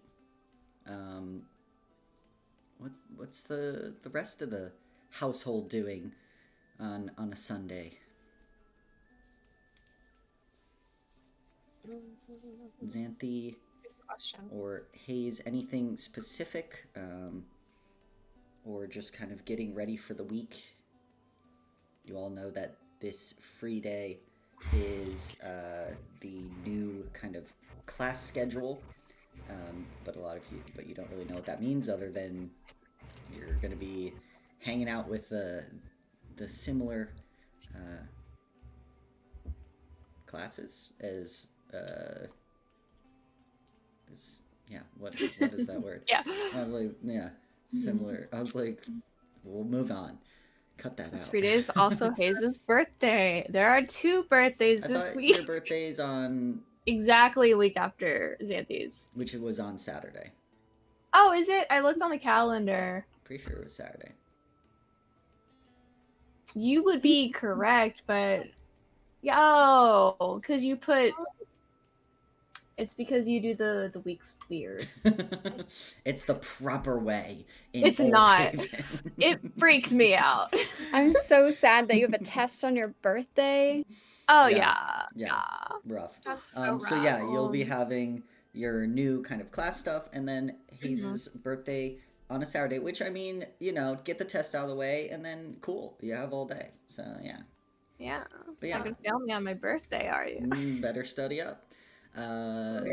What's But yeah, go ahead, Hayes. What were you saying for anything? Oh, that's all I was saying Sunday? about that. But yeah, I think that he's kind of just I don't want to say like keeping an eye on Marigold as if like in like a babysitting kind of way, but like keeping an eye out for her in like a you are clearly something just happened and I'm concerned about you, and I care about you, but I don't know how to approach this just yet. So I'm gonna check in every now and then and kind of gauge your vibe. And try to be there as much as you'll let me. I think that they kind of like keeping an eye on Marigold, and every so often it's like a little check-in, like a hey, how are you doing? Is there anything you need today? I know that it's been a lot. It's gonna be kind of hard for Hayes to do because Marigold is not home. Oh right, she's in the pool, or did she go somewhere else? She's Never not in the mind. pool. Sorry, Yeah. it's cat fur everywhere. Hayes, you want to check in. Why did you let me go first? You want to check in on Marigold. It's like when I worked at the escape room and they'd be clearly going, I'd go in to give a clue and they'd be clearly going the wrong direction. I just wait for them to get it wrong. And then I tell them. But no, yeah, Hayes, you want to check in on Marigold. Yeah. And after a little while, you're like, oh, maybe I should like go see if she's in her room, and then she's not in her room, and then you go and you're Go like, check the pool. She's not in the pool, and you're like, okay, well, that's garden. Is she There in the are garden? 2 places. There Oh are yeah, 3 she has 3 places. She has There's 3 3 looks. Yeah, is she in the garden? Or is she? No, she's not in the garden. Well, that's it. Marigold's vanished. Probably ask Xanthi if she's seen Marigold. Xanthi's probably on her way out. She's like, no, I haven't seen her since last night. Oh, because I can't find her. Yeah. Well, she might have wanted to be alone. Or maybe she went to see Zarius? Maybe.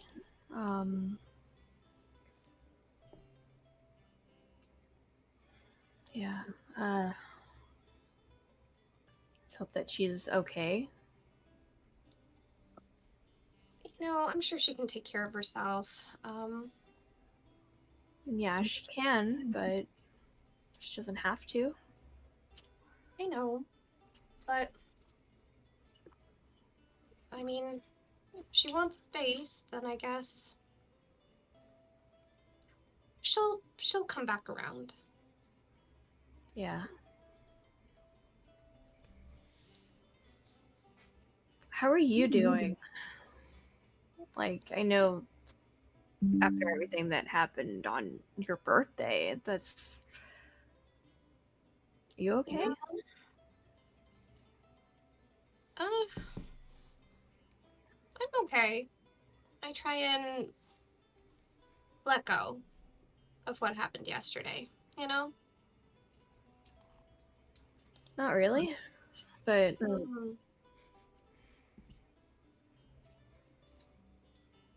You know, maybe try it a little.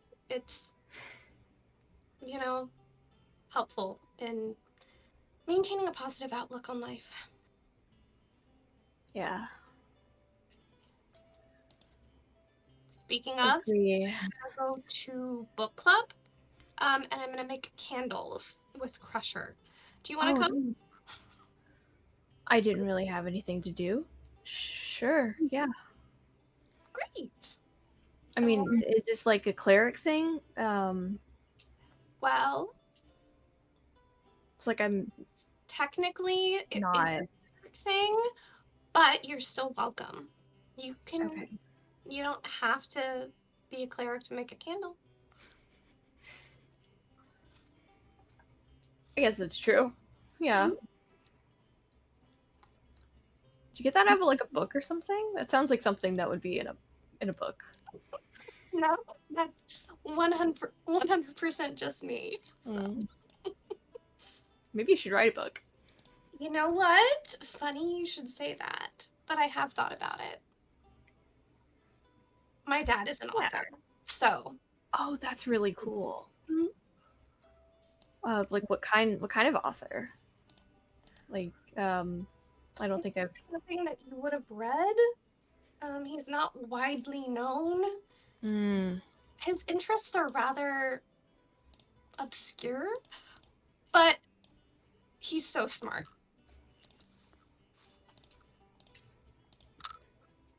Believe it. Yeah. Anyway, but yeah, I was gonna make candles, and I was going to try and get my book club going. Yeah. It sounds great. Never really been one for book club. Why Well, I not? can tell you all about what was in the book. Oh, okay. Great. Summarize it for you. Great. Mm-hmm. Yeah. Guess we're gonna go to book club and candle making. Yeah. So yeah, you can be dragged along to go meet Crusher to make some candles. I love Crusher. Crusher is so excited, and definitely, probably now is the time that he invites you and, of course, the others to his birthday party. Oh my god! I will That's just this week. say you will have to do evening candle making, as Crusher's currently still in Tuesday, Thursday, Sunday class. Oh, yeah. But you can do a late night candle making. You recall that like halfway there, and you're like, damn, Crusher did tell me. That's okay. We'll do it later. We'll do book club now. We'll do afternoon book club. Have lunch. Yeah, and then get ready for the evening where you do a little candle making. And Everyone- Crusher. Yeah, like everyone in her book club are like elderly women who They don't can't have be up jobs. late. They can't be up So, late. well, and Yenros. And Yenros has to go collect. Does Yenros show up? Yenros also Yenros has is also class. supposed to be in class. He's Okay, she's just arranging the book club because she'll just go and like she is gonna give them like some suggested talking points for book club. She has handwritten an outline and she's going to drop them off along with like a cutesy little invite to she's probably found like a local cafe where she like thinks is a good spot to host book club, and she's going to drop off these outlines and invitations, and she's going to the schoolhouse that evening. She can drop off Yenros's outline and invitation too. Great.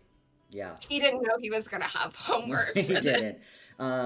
He barely does his homework for actual class. We'll see if He's he does. He's just gonna BS his for... way. I can see it now. He's just gonna completely.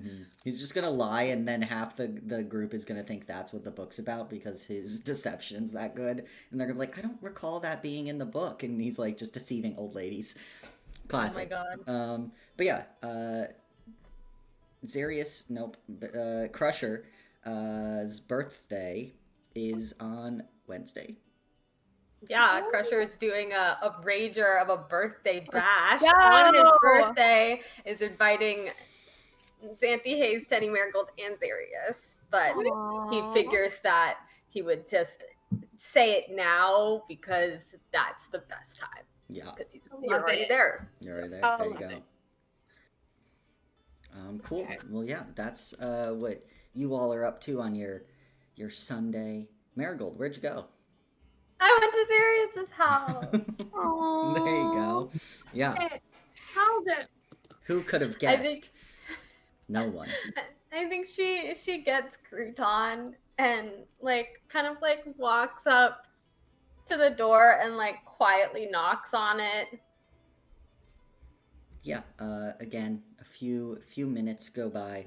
At this point, you're accustomed to it taking a little while for Zarius to answer the door. And you see he kind of opens the door wearing his usual all-black silk attire. Although you do see that he is wearing kind of a more lower-cut, like V crossover, like kimono style. And you can see some of the scarring that you had seen before. He hasn't really worn anything that shows it previously, but also it's starting to get hot out. So it's starting to get a little summery. This is his summer all black attire, different than his spring and winter and fall. But he's like, Marigold. Hello. Is it okay if I stay here today? I won't get in your way or anything. Oh, is everything all right with you and the group? Oh, no, there's nothing wrong. Me and the group.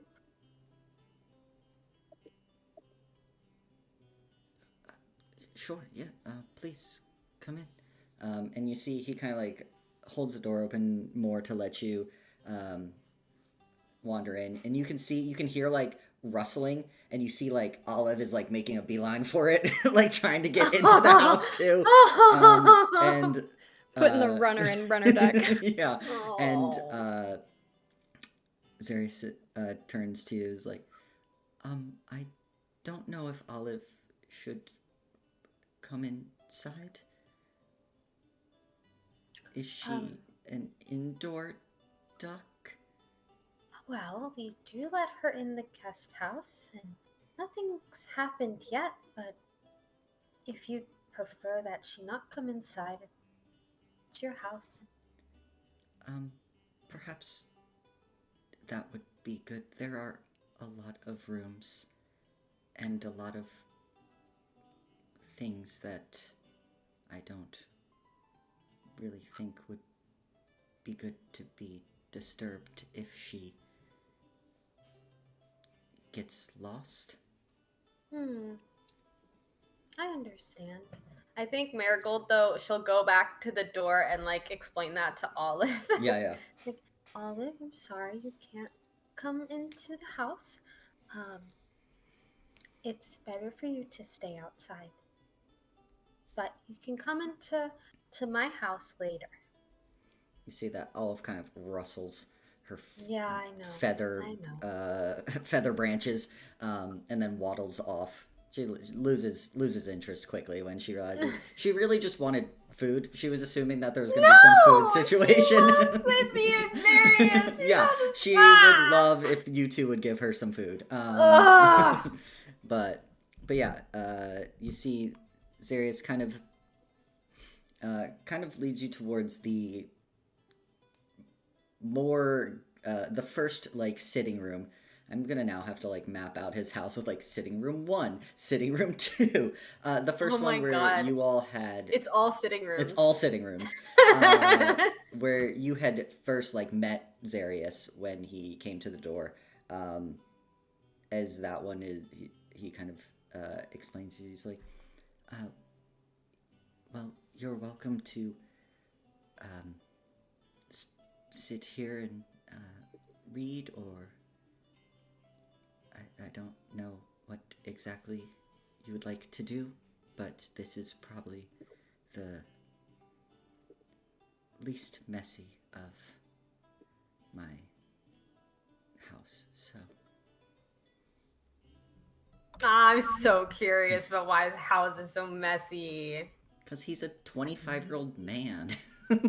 Oh, and you know how you could solve this problem? How? Let me move in. By hiring a maid because he's wealthy? That's all he has to do is hire a That's maid. true. If I am going to be the housewife, I deserve to be compensated for my work. You're already getting paid so much money. For the volunteering, yes. For housekeeping, not yet. Not yet? Okay. Not yet. I think Marigold will just say, oh, okay. Yeah, I can stay here. I think she just sits on the couch and cuddles with Crouton. Yeah. You kind of hear as Zarius is walking around, kind of hear kind of the creak of the wood settling, and eventually you see that he comes back with kind of two mismatched like goblets of wine, and kind of puts one by you, and you see he has a book, and he just like goes to the opposite corner of the room. It's like, well, I was going to just spend the afternoon reading, so if you don't mind. Oh no, not at all. That's so cute. I love him. I also want to ask about all of his trauma, but I don't know if now's the time. It doesn't feel like the time. Hey, we don't know how much time we have. I think That's you better. true. That's so Why do you think Teddy true. was out here being like, Jaden, I gotta tell you something? No, behind the glass door. I don't know. Behind the screen. Whatever. Behind the screen door. Behind the porch door. Behind the door. Behind the scenes. I've been like messaging Lucas, and I've been like, I was gonna ask Darius about his trauma, and then I got traumatized, and that. I really want to. There's this Mostly. term called trauma bonding. That is a good point. That is a good point. Yeah. I think that'll happen in, like, near the end of the, because we're having a nice moment here. Yeah. Not gonna like just drop it on him. Mm-hmm. 1 second. I thought that I figured out a way to like open it or open up to the conversation, but I don't really remember now. It's fine. It's fine. Yeah, I think like near when it gets like starts to get closer to dinner time at Marigold's like, I should like probably go back to the house now.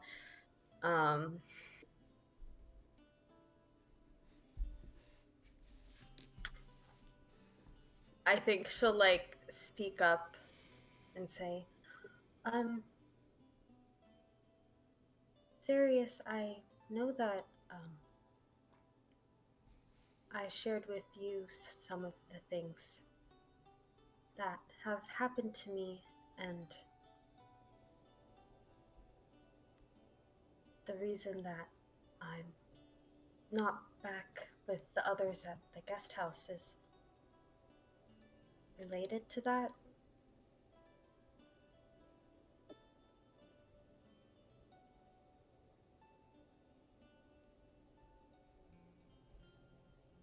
And yeah, he kind of takes no, a second. go ahead. He's just go ahead. like, what do you mean? What happened? At the festival, there was someone who something was wrong with him, so I tried to read his mind, and he ended up dying. And Xanthi doesn't think it's my fault, but I think it. I'm worried that it is.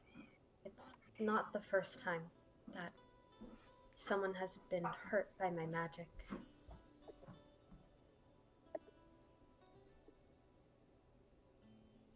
Oh, I'm sorry that I can see why you wanted some space.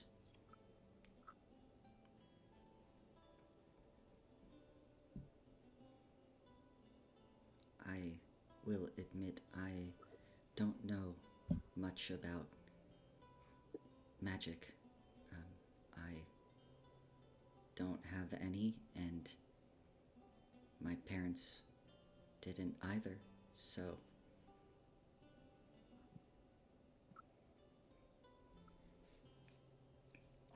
No, it's okay. My parents didn't. Well, my mom could do magic a little bit, being a ranger, but no one in my family could do magic until I could.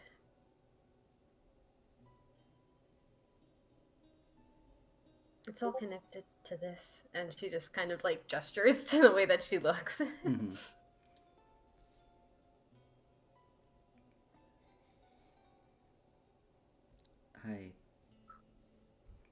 You see Zarius kind of takes a second.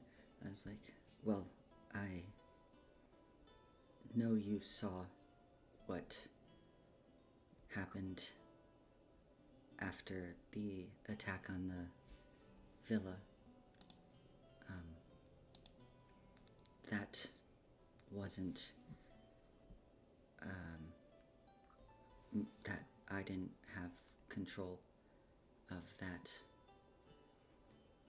It just happened when they attacked me, so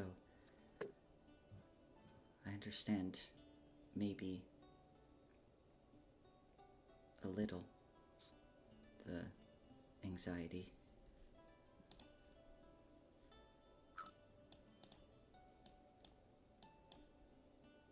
I think Marigold like smiles and nods for like, you know, it feels nice to have someone who like on some level kind of understands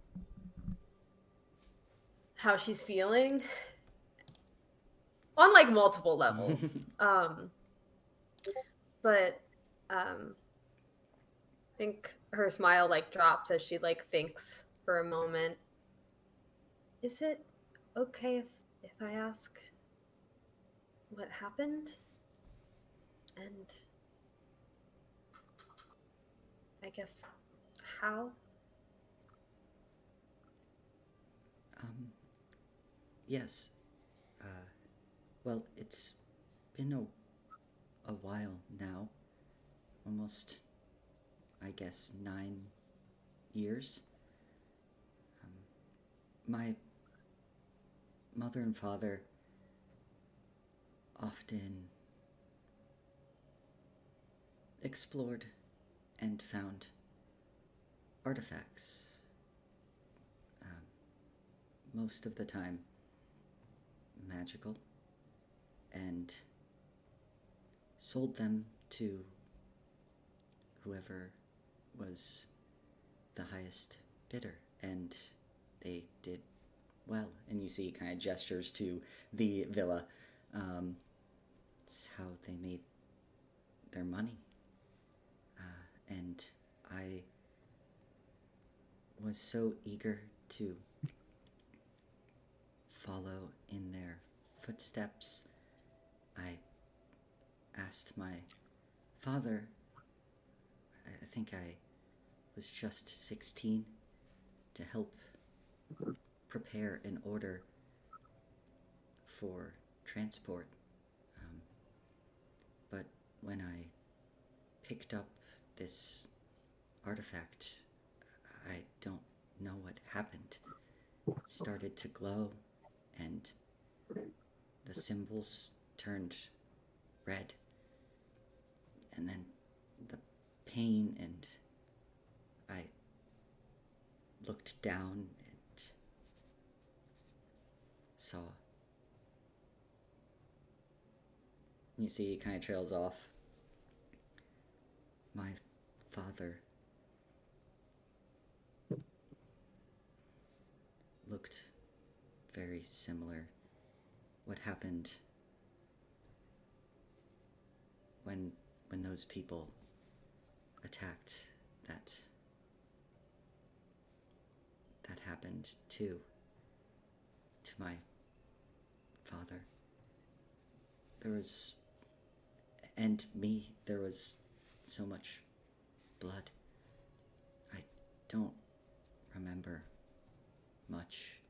After that, I was in a coma for over a year.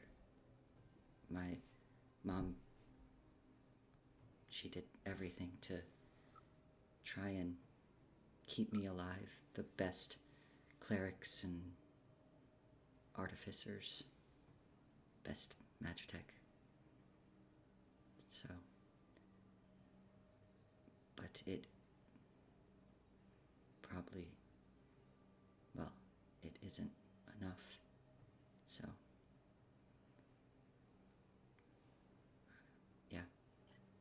I don't know. The spellcaster my mother got to identify the item said it was stable and safe to touch, but they must have been wrong.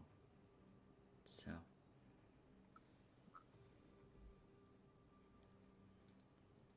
That's so sad. Oh my god. It makes me feel like everything I've went through is not nearly that bad, actually, all things considered. you're like, well, I have my heart intact. Maybe after this conversation, I don't know. Yeah, oh god. Marigold obviously like doesn't know what to say. 'Cause, like, Fair. it's- Oh my god.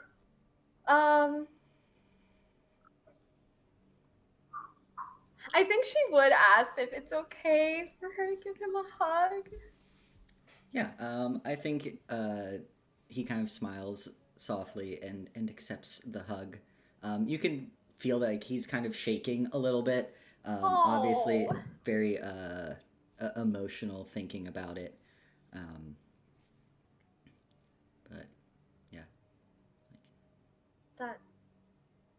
I'm sorry that happened.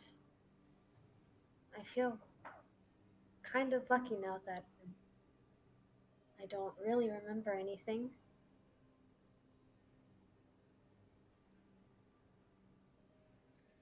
I'm glad that you're here, though.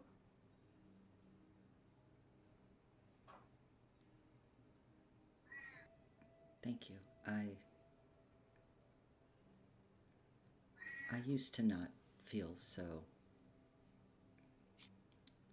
happy about being here. But you and your squad have helped me see that it might still be nice to be present in the world. I'm really glad that we're helping you feel that way. Shoot, there was something I was gonna say, and I don't remember what it was. Ah!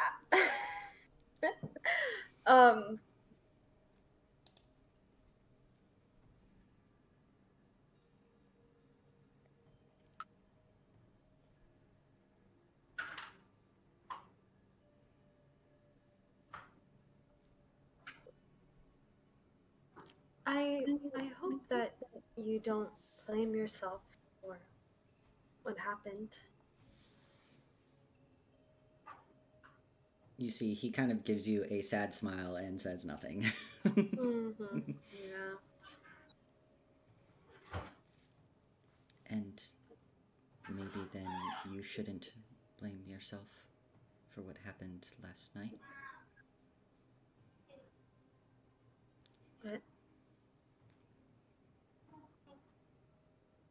I don't think that there's a way now to be certain that it wasn't me. The person died of a brain aneurysm, and I went into his mind. But it could have been something else, but I guess I'll try not to be so hard on myself until we know for sure.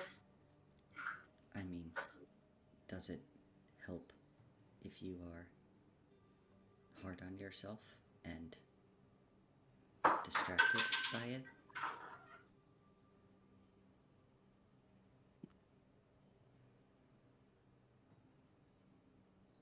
I guess not.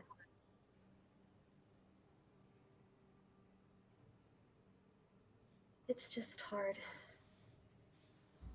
Because that's what I've always been the most afraid of.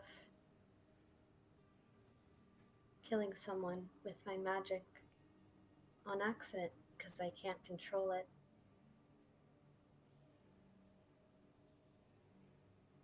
you see he kind of takes your hands. Is like, do you feel like you didn't control your magic? No, it felt like every other time I've used that spell. Which was 4 times in 1 week. Which was 4 times. I had a lot of practice with this spell. I think like 5 times total. Yeah, I've used this it. is No, like 6. This is like It's one of the most used spells 7, you've done. It's insane. 8. Yeah, I've up used it a there. lot. Yeah. Just has so many practical applications. Yeah. And I'm a nosy girl. Yeah, you see Xerius is like, well, then if it was the same as every other time, it probably wasn't the spell.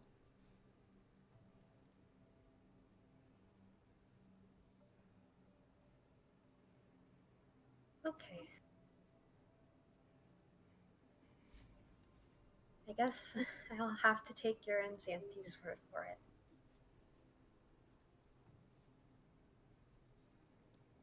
I'll try not to let that distract me too much.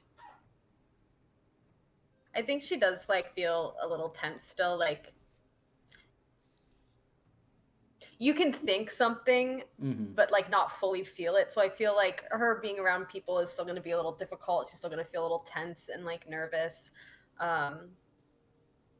But she's not going to let it. Yeah, she's going to try to not think about it and not blame herself completely. Yeah. Until she gets some kind of confirmation.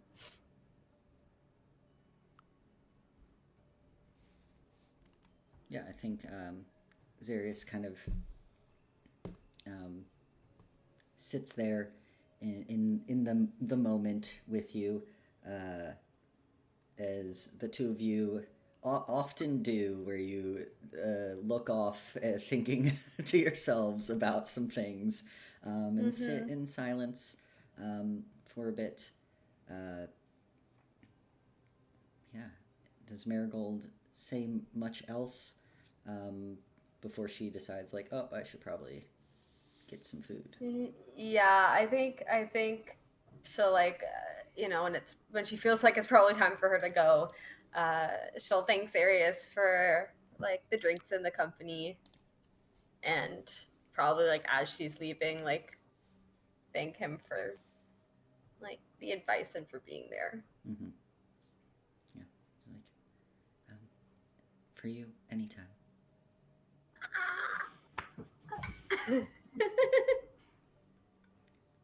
She totally like closes the door and blushes. Mm-hmm. Yeah. So romantic. And I think as you kind of head back and you're about to walk into the door, Teddy also is about to walk into the door. As the two lovebirds get back from their dates. As Hayes and Xanthi are going to be out burning the midnight oil. Oh, you're right. Doing Making candles. Burning the midnight wick. Yeah. Wah, wah, wah. Exactly. But yeah, the two of you kind of come around the corner from opposite parts of the driveway area and see each other. Oh, Marigold, how are you feeling today? I'm feeling better now. Have you Kind eaten of. anything today? Xerius' story was so depressing. Made her feel better than... Yeah, if you make it so depressing, you're like, wow, I feel good now. I actually have nothing to complain about. Yeah, really. I'm just, look, I had to one-up Lialia. Did I? I don't know. Let me know. Let me know in the comments below. Did I Xerius one-up is like, Lialia? stop worrying that you killed this man. When you actually kill someone accidentally, you'll know. You'll know. Your heart will explode. Oh, Your heart gosh. will- What was Teddy asking? Oh, he was asking if you've had anything to eat yet today. You know, I actually forgot until recently. I did have a glass of wine, but I don't suppose that counts as food. Not generally. Let's find you something. And he'll go into the it's, kitchen and... It's not like an unhealthy coping mechanism. I was at Sirius's house and he just offered I see. just one glass. Yeah, Teddy will like put together like he just had a fish on a stick, so he's not really making anything, but just helping out his bud here. Nice. A sandwich of some variety. I don't know what we have in the house. Yeah, you got cucumbers at the very least because you made cucumber sandwich. Yeah, make things little for more little tea garden, tea garden stuff. sandwiches. Yeah, absolutely. Shoot, there was something I wanted to ask Teddy, and now I've forgotten. Tragic. Oh, maybe I'll remember. If you remember, I'm around. Yeah. So. Yay. As you're getting ready for the week. Xanthi and Hayes, give me Hello. a sleight of hand check as you craft these candles with Crusher. I'll roll for Crusher. Let's see how Crusher does. Crusher? Crazy. What's Crusher's sleight of hand? Oh my god, that's gonna take me a second to pull up actually, because I think. Well, let's. As you pull that up, Xanthi, 12.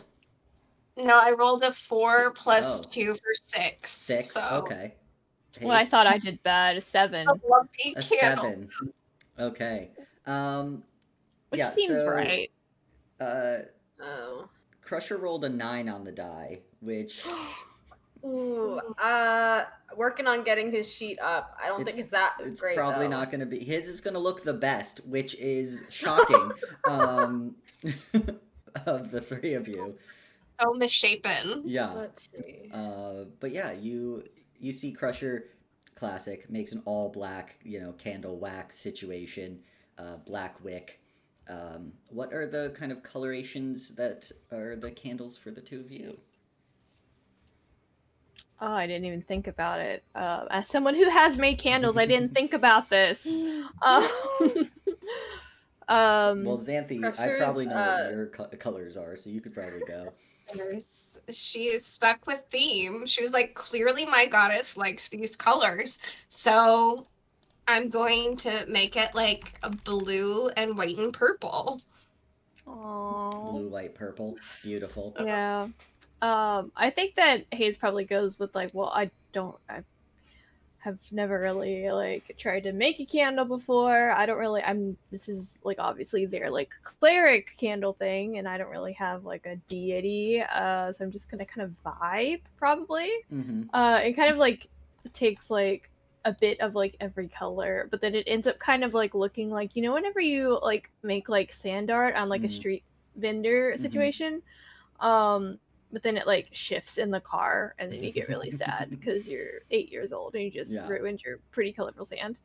That's kind of what it like ends up. It's like kind of murky, a little bit of like too much. Just add it's more speckled. glitter to it. Yeah, Xanthi's adding like handfuls of glitter to her wax. So yeah, like more than that. They're like, oh yeah, you can add some. She just like instead of a pinch takes like a whole. Beautiful. It's actually kind of on point. Sarah, remember whenever we were making Hayes and Xanthi's candles, and I tried to I got a bunch of scents that smelled really good like apart, and then I mixed them together, and it smelled awful. Oh no! I think that's kind of like the vibe that's happening. Yeah. So you make some candles. You realize your Crusher's is the best, and it is not great. It is, but he only had to do a black candle, so that might be why it looks the best. One color. That's it. So true. But yeah, you all kind of get back to the house later in the evening, and you all have class. Well, as always on Moon Day. While we're with Crusher, I think Hayes is gonna invite him over Saturday for their birthday. Beautiful. Birthdays all I know around. that like we already had like a birthday party last Saturday, and then you have one this It's like Wednesday. when you get old enough and it's like weddings every weekend. This is just birthdays every weekend. I think Crusher would be so excited that your birthdays are so close together. Like, oh my gosh, we were like almost birthday twins. That would have been so cool. 4 days apart. That Almost is- birthday Watch twins. out. Case might get adopted. Oh, please. But yeah, Teddy, I know you've had some things on your mind because I've seen into your mind via Discord chat. DMs. Would you perhaps want to discuss with the crew? Yes. Teddy is, I think, feeling ready to go back into one of his dreams. I think it's probably good to do it not on a school night. And he would like everyone else who wants to be there also to be there because he is kind of nervous and afraid. So Yeah, we're gonna be there. Sure. It was not a question. I Great. told you we were gonna be there. Thank you for the invitation. Yeah, I think if we're on the Monday, Wednesday, Friday block, honestly, you might want to do it Monday because it has to be at that's midnight. kind of what I was thinking too. So if you want the day off after, can't go. Crusher's party's on Wednesday. You're I'm not gonna Irish farewell Crusher's birthday. I'm not gonna Tratus goodbye. Yeah. Please. Even though there are going to be a lot of people invited, he is going to cry for every person that doesn't attend. I don't know when, but at some point during his 29th year of life, it will happen. You will feel bad. Oh, we So can't have yeah, I that. think probably Moon Day he'll gather everyone and be like, just kind of say, hi. I know that we had a very busy weekend, and I know that some good rest would be good for us all, but I was thinking of getting back in touch with Mr. Salehi and asking him to, well, I guess sort of perform that spell or ritual or whatever it was in the hopes that we might be able to get more information. I think most likely Moon Day night would be best. And if it's not too much trouble, I would really appreciate having you all there for support, I suppose, which sounds silly to say out loud. I'm just going to be sleeping, presumably, but Unique. No, we're gonna be there, Teddy. Right. If anything goes wrong, which it won't, we have magic, and we can help you. So, yeah. And he did say that you'd be fine with him leading it, right? He seems very Yes. competent. Yeah. great. I might get up early tomorrow then and stop by his home on the way to the schoolhouse just to let him know that tomorrow night. Great. Thank you. What did you decide for what dream you're gonna revisit? I think it makes the most sense to do the most recent one. I just feel as though there's more that we can glean from it, at least from my initial let's see. I'm like looking through our messages, Lucas, to see if I can find the message where I said everything that I was gonna look at. So you mean the one with the mages in Aeneas, right? Yes. Okay. Which does feel a little more perhaps risky, but I mean, interesting also, yes. yeah, I mean, after what happened when you had the dream, just be careful as much as you can, of course. I don't know how much control you'll have over yourself, but neither do I. But I'm certain that however it goes, there will be much to learn, and hopefully will give us an inkling as to maybe answering some of the questions that Yin had posed on their desk and everything. Yeah. Interesting. Yes. Well, I think it's a good plan. Yeah. Is there anything you need to get ready? Be ready? As far Anything as I leading up know, to it? just be there and ready to sleep. I suppose before midnight, if it needs to happen actually at midnight. Mm. I wonder if Marigold, I know that at one point, the first day that we met each other, you were able to put those beasts to bed, to sleep, with that abyssal merge. Is that something? I don't know. Sometimes the anxiety of knowing that you have to be awake or asleep at a certain point makes it even more difficult to fall asleep in the first place, and I wouldn't want to waste any ingredients or time by, well, I guess not being able to fall asleep. I think Marigold looks a little uncomfortable and says, "You'd be okay with me casting a spell on you?" I would. I've seen your magic at work, and it's just sleep. I don't think I can cast that spell anymore. I see. That's all right. Maybe Mr. Salehi will have other means. Mm. Maybe it's just part of the ritual. Maybe the ritual puts you to sleep. Could be. Internally, she actually doesn't say this aloud. She almost does, but then she's like, also the blood loss probably helps. But like she actually does not say it all Wow. the time.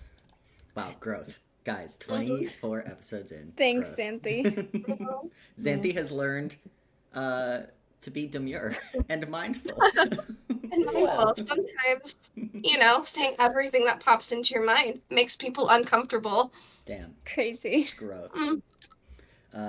But yeah, any other conversations before the fact, I guess, on Sunday evening before you all head to bed? I mean, just relaying that we're invited to Crusher's birthday, because that is vital information that the group knows that, like, Absolutely. it's not a choice. Yeah, it's a requirement. Crusher was very excited. We're all going.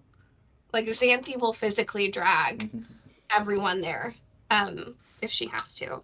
But she's not going to disappoint her new best friend, her Crusher. cleric buddy. Mm-hmm. You're muted. Tate, you're muted. The offense. You muted yourself. Wow. I think Marigold will ask if Crusher invited Xarius. Oh, yes. She'll pass along that, yes. He seemed very intent on Xarius coming as well. So, if Marigold can work her magic, I she'll think they are close. Mm-hmm. Yeah. Well, he seemed really adamant. He seemed very excited. So maybe you can convince him to come. Okay. Before this dream thing, Marigold will go over to Xarius and let him know that he's been invited to Crusher's birthday party. Yeah. And that it sounds like Crusher will be very sad if Xarius is not in attendance. He'll be crushed. He'll be crushed. Guilt Yeah. trip him. Yeah, guilt trip him. It might work. We'll see. We'll have to roll a dice the day of. But with that, Teddy, you get up early the next morning, head on over to Gergnush Salehi's kind of villa, Small Comfort, out in Three Gardens. You see that, he is very happy to see you and willing to do the ritual.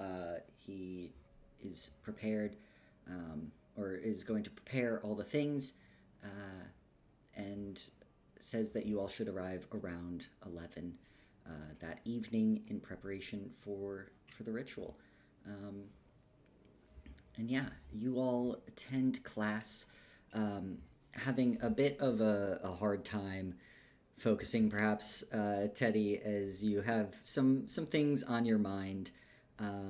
But you see that towards the end of the day, Lialia kind of gives you all some kind of like a little announcement or instructions to the class. She goes, as you are all aware, we'll be moving into an alternate schedule for the summer season. We will have class Monday and Wednesday here, and then on free day, you will all be split according to your specialty. Lieutenant Reichmir will be teaching the clerics and paladins, Lieutenant Derek, fighters and barbarians, Lieutenant Farhan, artificers and rogues, Lieutenant Ashira, rangers and druids, and Lieutenant Arlen, sorcerers, bards, and warlocks. I will be teaching monks and a few of the rangers, depending on or a few of the rogues, depending on their chosen skill set. And as for your free day class, your new lieutenant should reach out and instruct you on what you all will be doing. So please look forward to that. That is all, class. Have a good evening. And with that, you are free on Moon Day to head to what you need to do. And I think we'll take a quick break before we pick up with dream I'm so nervous. It'll be so fun. Like, this is not actually me. This is just a little man that I made up. It is You're okay. responsible for him, so... I know. I just am like, no, this is an imaginary little fellow. It's okay. No, it's real. It's very real. But yeah, all right, let's take a little break and then come back. You all head kind of straight from the schoolhouse, maybe. It is 8 o'clock. You have to be there by 11, so maybe you go get something to eat if you can, and just get ready for the ritual that Teddy is gonna undergo. And as you make your way through Old Haven, passing through Center Market, and out into Three Gardens, you can see again all the glow of the pelts that are out here, the kind of light, different shades of bluish green that illuminate all these areas that help, crops grow and protect them from planar merges. And you make your way to Little Comfort, the kind of very traditional style house or villa that Gardnush Salehi has here. It's got kind of those light white walls and a lot of wood accents. There's a main courtyard. Teddy, you're able to knock and see, as the door opens, you all see the extremely tall Gardnush, 8 feet tall. He's got his long, silky black hair, kind of up in a giant, messy bun that's half up, half down. You see he's wearing kind of that deep green robe, the feathered kind of sprouts, the feathers kind of sprouting from his arms, as he welcomes you all. He's like, Teddy, good evening, everyone. Please, come in. You enter the courtyard, and you see it is entirely lit with a bunch of candles and lanterns all around, providing plenty of light for whatever it is that perhaps this this ritual will need. And you do see, kind of sitting up on one of the roofs, you see Ib, the giant 4-foot tall owl-looking There we go. bird with the ram's horns, kind of sitting there, gives a little bit of a nod of greeting to you all, as Garagnush kind of turns and is like, well, I just finished preparing the wards for the ritual, so I think just about everything should be set. Great. Is there anything that I can or should do to prepare on my end? Well, you see, he kind of points over, and you see now that there's the sand kind of area, so to speak, that is in this courtyard, kind of like a Zen garden, that you can see has been very meticulously a pattern been traced out in there, this kind of geometric pattern, and beside it you see kind of a small table with 2 cups of tea, these kind of steaming cups of tea, and a kind of sharp dagger beside it as well. And you see Garrick says, well, once the midnight hour is on us, we will both drink the tea, and then you will provide the blood needed for the ritual. Your companions can, of course, sit around the outside and be here for any support you may need. It will be less you asleep and more of a waking dream. So you should be able to hear us, though you will also be present in whatever it is, this dream or vision you want to revisit. I see.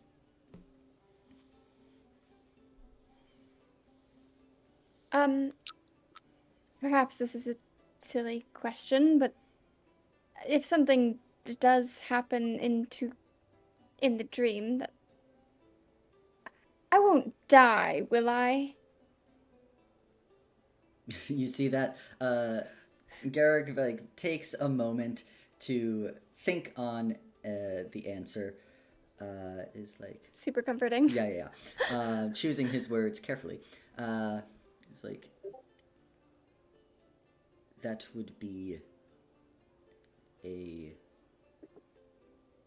most extreme and unusual outcome. The higher likelihood is the longer you are in this dream world, the more potential there is to lose yourself, to have difficulty in finding your way out. But I will be here to monitor you, and it is always easier when there's something connecting you to the real world, grounding you. So, your friends being here as well should only be a boon. Okay.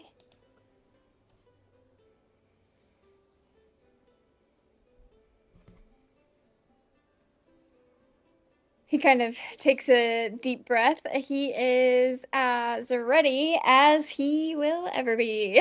Yeah. Yeah, you see that Gargadush kind of gestures for you to head towards the kind of little table as he tells everyone else, please, you may take a seat around the outside of the pattern. It may be a little while Teddy is in this dream.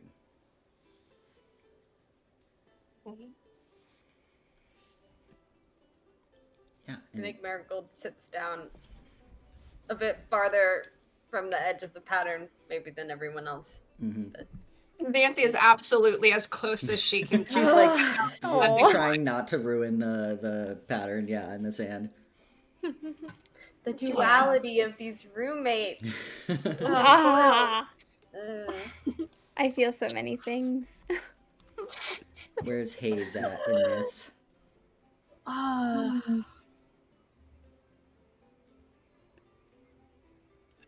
Like a good, respectable distance. Yeah, an appropriate amount away. Away from both.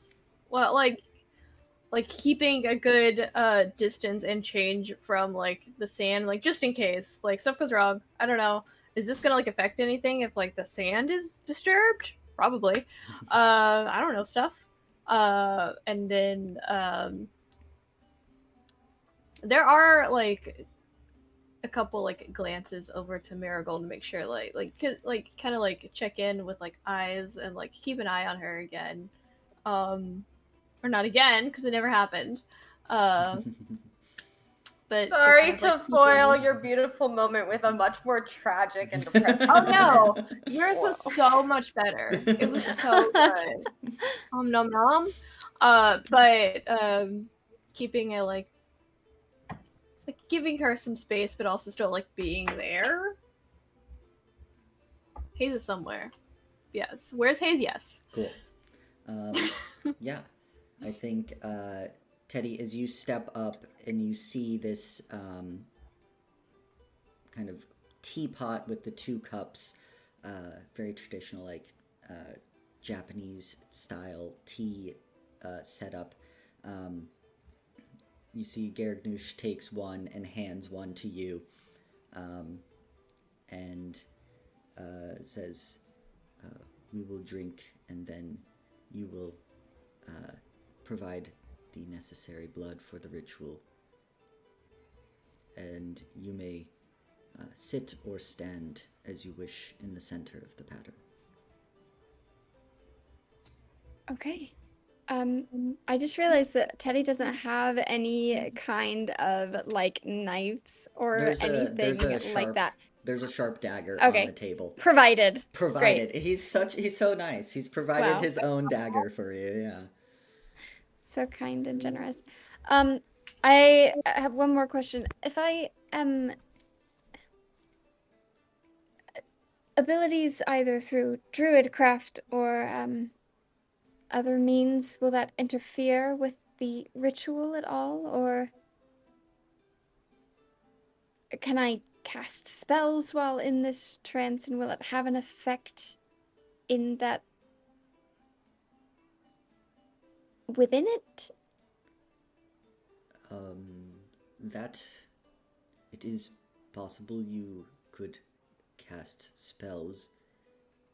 Usually it takes a bit more of a practiced hand to be able to maintain that part of you while also in a dreamscape, but you can try. Understood. Yeah, and so as you kind of take the tea, as you drink, you first get this kind of pleasant taste of cinnamon before the tea becomes oily, and coating your tongue in a deep, earthy flavor with just the hint of a metallic tang. You see, as Gargnoosh kind of places the cup down, you see that his already like yellow eyes seem to grow and glow brighter as he gestures towards the geometric pattern, kind of holding out the dagger to you. Teddy will take it, and he's not going to do the dumb thing of the across the palm because there's a lot more nerves there than other Yeah. places. So I think he's going to go like along like the side of his arm instead. Mm-hmm. And do, I don't know how many hit points worth I need to do, so I think he's going to start small, and if there is more needed, he will give more. Yeah. Teddy, roll me 2d4. 2d4. 5 is the total, a 4 and a 1. Yeah. So you take 5 points of damage. As you're kind of standing in this geometric pattern, you hear, like, as you kind of cut into your body, you hear a final kind of reminder from Garagnush that, remember, the longer you are there, the harder it is to return. Choose wisely. And you see the slow kind of drip of the blood onto the sand, but it doesn't stain the pale surface. Instead, you see that it moves like heavy mercury beads around the pattern until finally colliding together, the ritual complete. Teddy, you kind of sink down into the sand.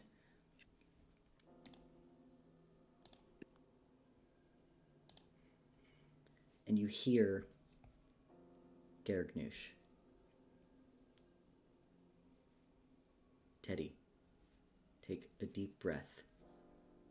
Inhale. Exhale. Following the sounds of his voice, he leads you through this meditation. Before, with a snap, his voice is gone, and your eyes open to a whirling scene. Stepping off the skyship, the eeriness is heightened, the emptiness of what should be a bustling location. Pier, completely deserted, no ships or people in sight. Walk towards the group, 2 individuals. Perimeter of 9 soldiers, golden armor, weapons. The smaller of the 2 is frail. Beside them, unnaturally tall individual. Eyes are watching you. Give praise and glory to their eminence, Rohe Kadu, Archmage of the Grave, and Vesna, the Ascended, Archmage of Omens. Pillars are they among the Council of 9 who guide this Bajocracy of Ioneus, multiple eyes. Face pale, white, empty skin, crown of melted candles fused with bone. Earth genasi, charred, cracked bronze, own skin having been superheated. Multiple other eyes all watching you. A short conversation. A long lift down, the street sectioned off, protest, riots, more soldiers, more rain. Heading away into the morning street, you hear Garagnush's voice break through. Calm yourself and focus. Give me a wisdom saving throw.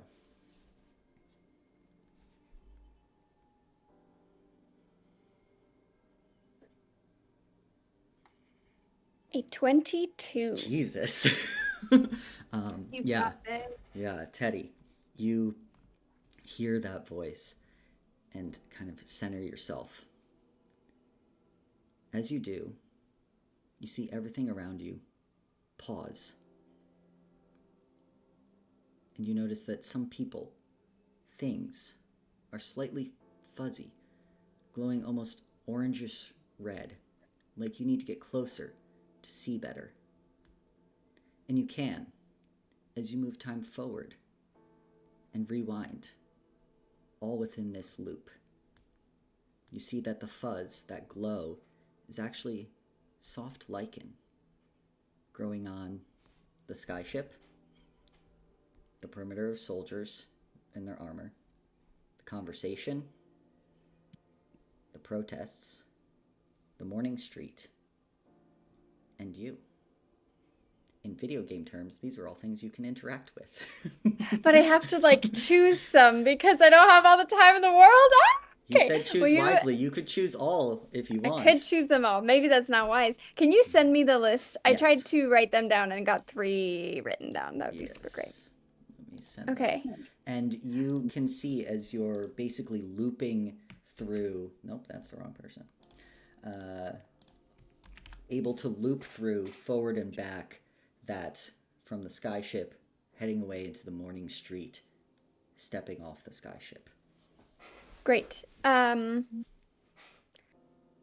Okay. You have control. Where to? Yeah. I think Teddy's going to take another kind of like deep breath. I am intrigued by the protests and the soldiers. All right. You kind of move the time along past the skyship, the soldiers in gold armor, past the conversation on the lift to the protests. As you get there, you see that the tension is palpable. There are thousands of protesters that have kind of bumped their way up to where these guards stand. Guards dressed in dark, sleek armor of gray and black with chainmail veils. They wield these sparking batons and large shields emblazoned with a capital I. The two groups are mere moments away from coming to blows.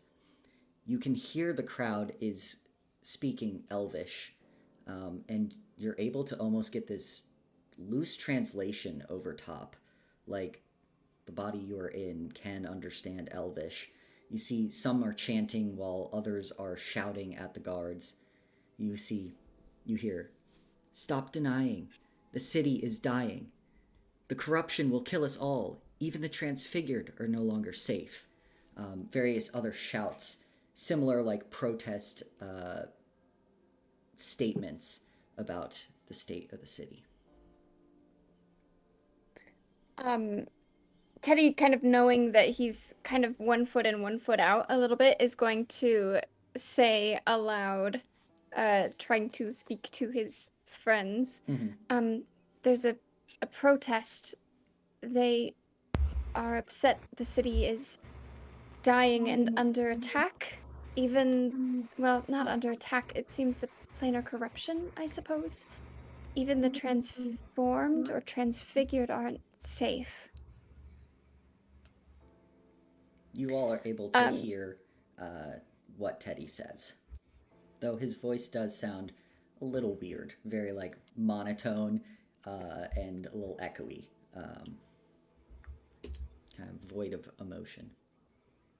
Great. I would like to go to the conversation down the lift. Yeah. You kind of pull the time back a little bit so you get to this conversation as the platform begins its long descent to the ground. You see the Archmage of Omens looms, his many eyes following your every move as the rest of his body stays still, almost frozen in time. The Archmage of the Grave turns to you, her voice creaky, like a death rattle, as green mist slowly drifts from her mouth to the ground. Kurgan, there's a sickness in this city that takes any it fancies, no matter race, age, or status. It is an affront to the Council of Nine. Seek out the cause and extinguish whatever has its nails in my...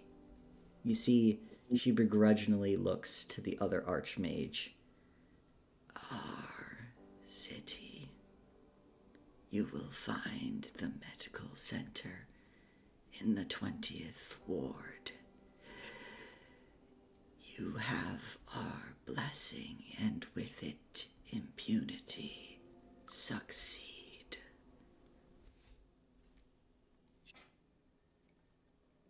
Will you also send that to me at some point? Thank you.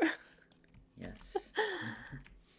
I think It's not Corrigan. It's a different name, but it's very similar. Teddy is going to convey the body, or maybe me for now, has been told to find the medical center in the 20th ward. We were to seek out the cause and extinguish whatever is causing it, it seems. Also, Teddy, you would realize, just with some of the kind of things with Tratus, Karjan is a old way, both in real world and not, to basically say, like, surgeon. It is more of a title than a name. The Interesting. pronunciation is beside it because it is spelled real funky. Yeah. But it is essentially a title that the Archmage referred to you as. I see. I'm a surgeon.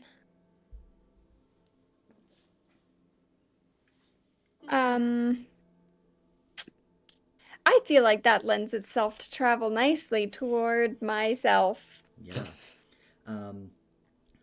You're kind of stuck in the center of these options. Do you go forwards or backwards to in time to move to you? I think he'll go forward. If he has any thoughts about what was said to him, I'm curious what those thoughts are and how that might inform where we seek answers. Yeah. You kind of move forward, back past the conversation, back past the protesters. You're catch a bit of almost like a glitch or static, as you can tell there was more conversation, but you can't get, you like rewind, pull back, rewind, and you just can't get whatever it is. That part of the dream is not available. Move back past the protesters, the street, to you. And as you do, this body, you're able to kind of finally pull away and around, and you see, wearing simple travel clothes and a cloak, a young human man, a bit androgynous in looks, with pale skin and freckles, kind of shaggy hair, a deep burgundy red, and his eyes an unsettling shade of bright green, the same green as your brightest eye. In this kind of freeze frame, you can see worry, fear, and grim determination on the face of this young individual, probably only the same age as your older brother.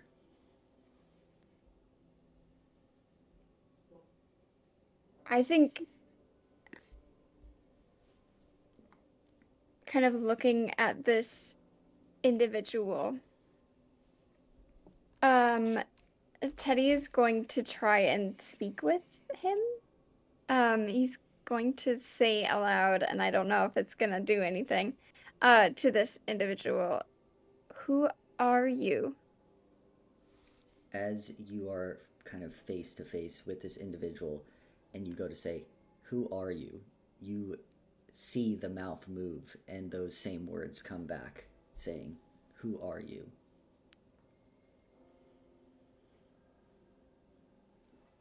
Is it happening in sync, or is it okay? Interesting. You are hearing your voice from two locations. Yeah, weird.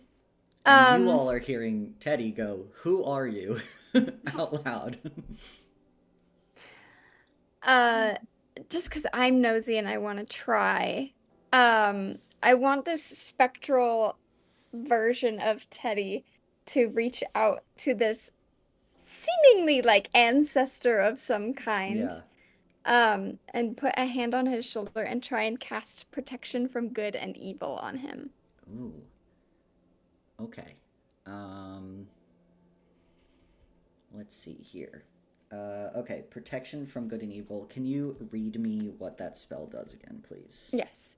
Until the spell ends, one willing creature you touch is protected against certain types of creatures, aberrations, celestials, elementals, fey, fiends, and undead. It means that anything, creatures of those type have disadvantage on attack rolls. It also, the target can't be charmed, frightened, or possessed by them if it is already one of those things. It has advantage on any saving throws against it. So again, I don't know if it's gonna do anything, but I'm like, he's going to somewhere. Might as well give him a little boost if I can. Yeah, exactly. Yeah, give me, let's see, what your spellcasting source is wisdom, right? As a druid. Correct. So give me, it's not a save. Give me it's like a wisdom check, I guess. Sure. Sure. Just to see if you are able to kind of channel your spellcasting while in this state. Oh, I did not roll very well. It's a 9. A 9. Yeah, you kind of go and put your hand on the shoulder of this ancestor, and go to cast the spell, and all of you outside of the dreamscape can hear Teddy, whatever druidic phrase or whatever it is that he uses to cast the spell, but the spell fails. You're not able to connect with the magic, the world, Cool. Perhaps, the nature of the world while you're in this dreamscape.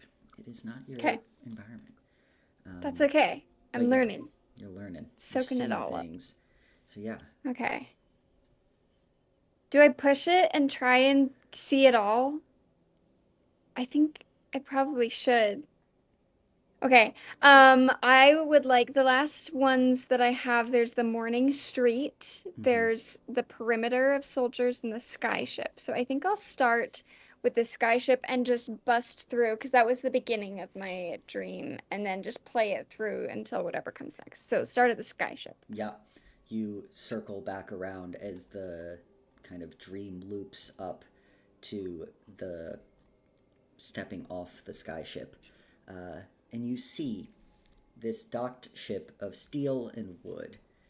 And while it has sails, they look to be made of metal and glass, perhaps. You're not super familiar, and you know it was flying. There were always rumors of such things in the past, but here, docked hundreds of feet in the air, it's not a myth. Looking closer, you see the ship has a name. Fair Winds, with Homeport Haven on the side. Great. You continue on, or is there anything you're doing more with the ship? I don't think so. I think I'm good to continue on to the soldiers or the street, whatever chronologically comes next. Next is the soldiers. You move again the dream forward. You see the gold armor of the 9 soldiers is impeccably made, and not of any material that you can easily identify. Their weapons look to be handheld Magitech cannons, perhaps, as they scan the area for any sign of threats.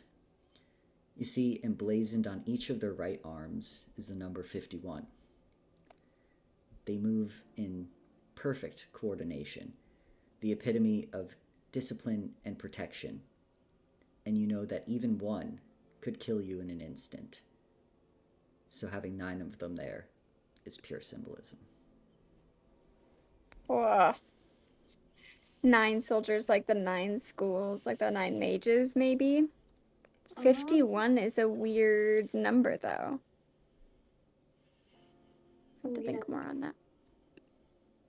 Oh, sorry, Teddy narrating out loud, he'll say. Meg and Teddy are both just blabbing out to everyone. Sorry, that was me theorizing. Teddy will say, 9 soldiers. I'm not sure what their armor is made out of, but there's the number 51 on each of their shoulder plates. Oh. And the final thing, the street below. Yeah, you move again past the conversation down the lift, past the protesters, out to where you're Moraine heading away into the morning street. And looking around, now at what you think is the ground floor, perhaps, all you can see around are other massive buildings. While none as large as the skyport with the lift you just came down, it all still makes you feel claustrophobic.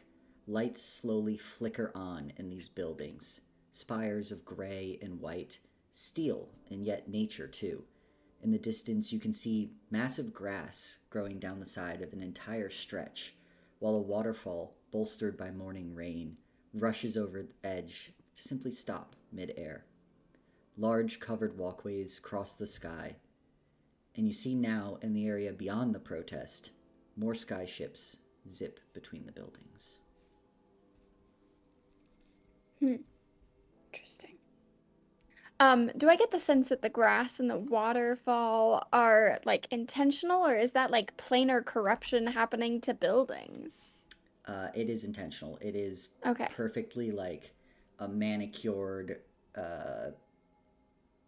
like some of the Well-maintained. new buildings where like they're green, so they have like literal grass growing on the side to help with whatever. It is very Sure. much like a combination of taking nature and putting it into a city.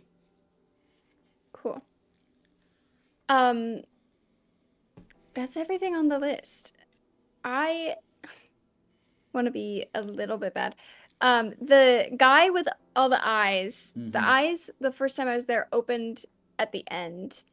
But since I've been here this time, everything, like, the eyes have been watching me the whole time. Is that correct? Yes. I kind of want to try and talk to him. But I don't know what I would say. So I think Teddy's going to kind of run the tape back, so to speak. Mm-hmm. And he's going to say, "What did you all miss the first time?"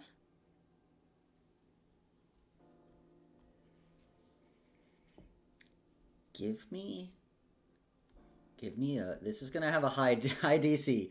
Give Sure. me a persuasion check. Persuasion. Okay. Ooh, which of my dice will be Is nice there- to me? Sorry, is there anything that we as observers of this ritual, hearing this, can do to help? Yeah. Teddy, are you telling everyone? I assume you said that you've like seen everything you think, Mm-hmm. and you're going to reach out to the Archmage. Before Teddy is about to do this, you could help. Let me know how, and I'll tell you if it helps. So Yeah. I think he will say, "I'm going to try and talk to the Archmage of Omens, presumably. So if I go flying, look out, I suppose." everyone duck. Alright, Teddy is flying out of the ritual circle. I want to help. He can hear us, right? But I don't think that would make it. Oh god. I know, I don't know what to say to help him. Like, I know. You got it, buddy. Yeah, Hang in there, I'm working on my champ. Stuff. I can cast motivational speech. Yeah. Doesn't that take, like, a full minute? Heroism. I don't know if that's gonna do anything. You get temp HP and you can't be scared. Because I have proficiency in persuasion. That's good. I'm quickly panicking. You have savvies and inspiration. Let me look and see. I actually have the poll up right now. I think I have a. I don't know if I have either. anything. Awesome. No, I am greedy about it. All right. Then Okay. I think you got there's three this- minutes. We have savvies though. We can give You could. someone else savvies. Someone could give. You can't all do it. Someone could, because it's. I'll do it.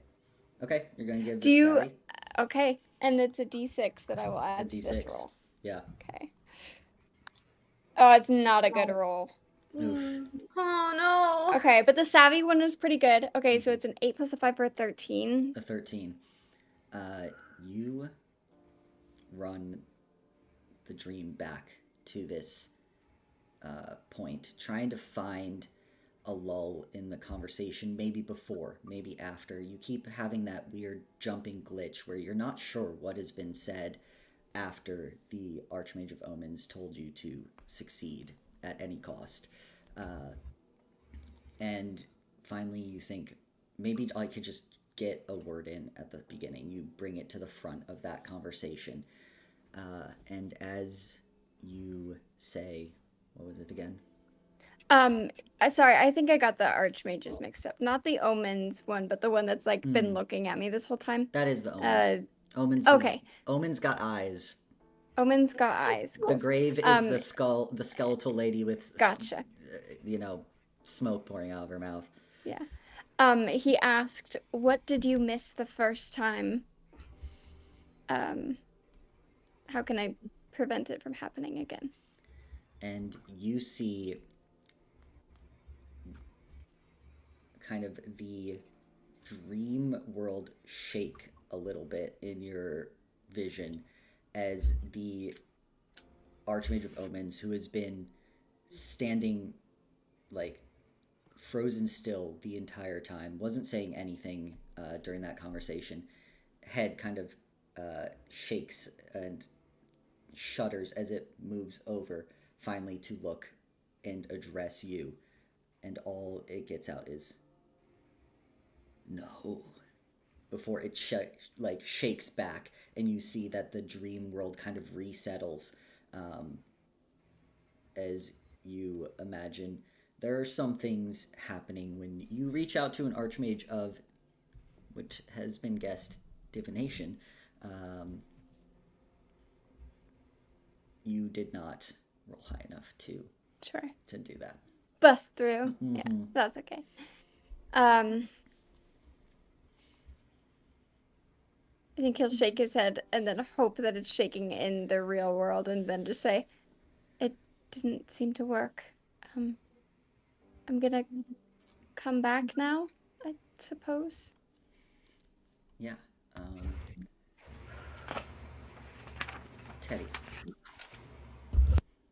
as you go to leave, to close your eyes and step out of this manifested dream world, you can feel something behind you, looming.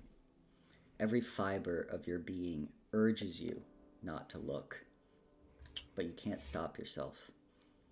As you slowly pivot, there behind you, an enormous, nearly 100-foot tall, arched door of pure shadow, ignored by all those around you. Just you and this door. You must know what is behind this door. This idea, this need is burrowing through not just your body, not your mind, but your entire essence. You can feel your awareness of yourself slipping away as every fragment of you is overwhelmed by this ravenous need. Open me. Nothing else matters. As you walk towards the door, hand outstretched, you came here for answers, did you not?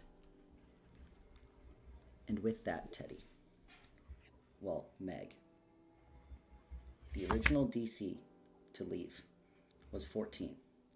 For everything you interacted with, it was a +2. For the additional things that you did, they were also +2. Oh my I god. do believe by my count, there were 8 things. The 6 things you interacted with, the other thing with yourself, and the other one with the Archmage. Okay. That brings the DC up to something really high. Let me do math really quick. Shit. Okay. A 30, I believe. Yeah. Can we still give savvies? You can't. One person can give you a savvy point. I would need to roll, I think a crit. if it's a save. It is an intelligence saving throw. Intelligence? hang on. Will. If somebody gives, if there's any indication that like he's struggling to get out, You or can if there's see like any hesitation, There's something happening with Teddy. He is reaching his hand out. And this if is somebody- purely also for mechanics and allowing you all in. You can do something. If you can tell me how it would help Teddy, you could give a +2 bonus to his save with any actions you could do. If you could prove they would help Teddy. Oh, I don't have any ideas for that, but I do have the spell Bless, which is what I want to do. If anyone else wants to help Yeah, and you or can savvy, bless Teddy. yeah, I'm gonna bless Okay. you, please. Um, Which is a D4. D4. Great. I have an idea. I've Mhm. been wanting to use this spell. I have the spell Phantasmal Force, which allows me to craft an illusion that takes root in the mind of a creature that I can see within range. And I don't have enough time to detect thoughts and see what Teddy is seeing, nor do I really feel comfortable doing that right now. So I'm going to do a different spell that messes with his brain. I'm sure it'll be fine. Yeah, whatever. I guess I want to create a phantasm of myself telling Teddy that he needs to go back. He needs to come back. Okay.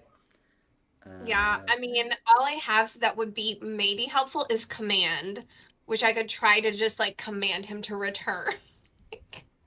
I don't have the best better prepared. than Yeah. That's Eric. I do not think command will work. Teddy is too in this dream world, and he also was already returning. That's the issue. You're telling him return, and he's like, I am through this door. So Don't have any. do you, I have so protection from evil. Good. Hayes, That's it. if Yeah. Hayes is casting a spell, Hayes cannot give the No. cannot give I'll give the you savvy savvy point. point. If you have a savvy point, you can give Yeah. that. Okay, There you so go. Thank you. we have now Sorry to burn through all of our resources, yeah, Dan. you get So good. +2 or +4 from Marigold's help and Hayes's help, as you all can start to see something is going wrong with this. You see Gerdnouche, whose eyes were kind of this glowing yellow. There seems to be like wind picking up around him, but you imagine he's perhaps dealing with something, and so he will not be able to assist, or maybe he is. So with that would lower the DC to 26 Okay. with a savvy point, and all of A your bless. thing. A bless. A savvy point and a bless. Oh my So. gosh. I'm so stressed out. Okay. All right. Oh my gosh. What if I like crit fail? Yeah. What What if you happens? crit succeed? All right, What if Teddy. I crit succeed? That'd be crazy. can do it. Okay. I'm so nervous. Oh. I only rolled a 16. 16. All right. So, Teddy, you walk towards this door, your hand outstretched. This need to open it. You just see the kind of glitching form, maybe a shadow of Marigold, telling you, you need to come back. You need to get out of there. Whatever you're doing, it's not good before it's gone. Vanish. You can't hear any of your companions' voices. You step forward and plunge your hands into the swirling darkness of this massive door. You find purchase and pull. The shadow begins to creep up your arms. As you dig in and pull harder, you hear the crackle as your skin breaks, your arm snaps, chunks fall off, almost frostbitten by the darkness. But you cannot stop. One arm, then the other, your shoulder erupting in searing pain as the smell of burning flesh pervades the air. One final attempt, and the door swings free. And with it, the screaming of millions of voices as a wave of energy hits you, impossibly hot and freezing cold, an explosion that evaporates you and leaves you nothing more than a lone shadow on the threshold of this door. a low chuckle emanates from deep within, and you learn even shadows can feel fear as the cries of pain and shock reach your ears. Meg, I need you to roll me 8d6. Oh, gosh. Okay. And for everyone else, I need you to make an intelligence save of 26. Oh, no. Well, I'm glad I still have my savvy points. I'm so sorry, you guys. Oh, no. Intelligence save bonus is a 0. Thank you so much. Okay. Oh, I got a calculator. Do you want me to just add it all up Add it into all one up. lump sum, as Lump it one up. might do? Question: am I able to stack my savvy points? No, one savvy No. point. Because I rolled well, but not Not a 26? not a 26 well. No, a savvy point won't make up the difference. All right.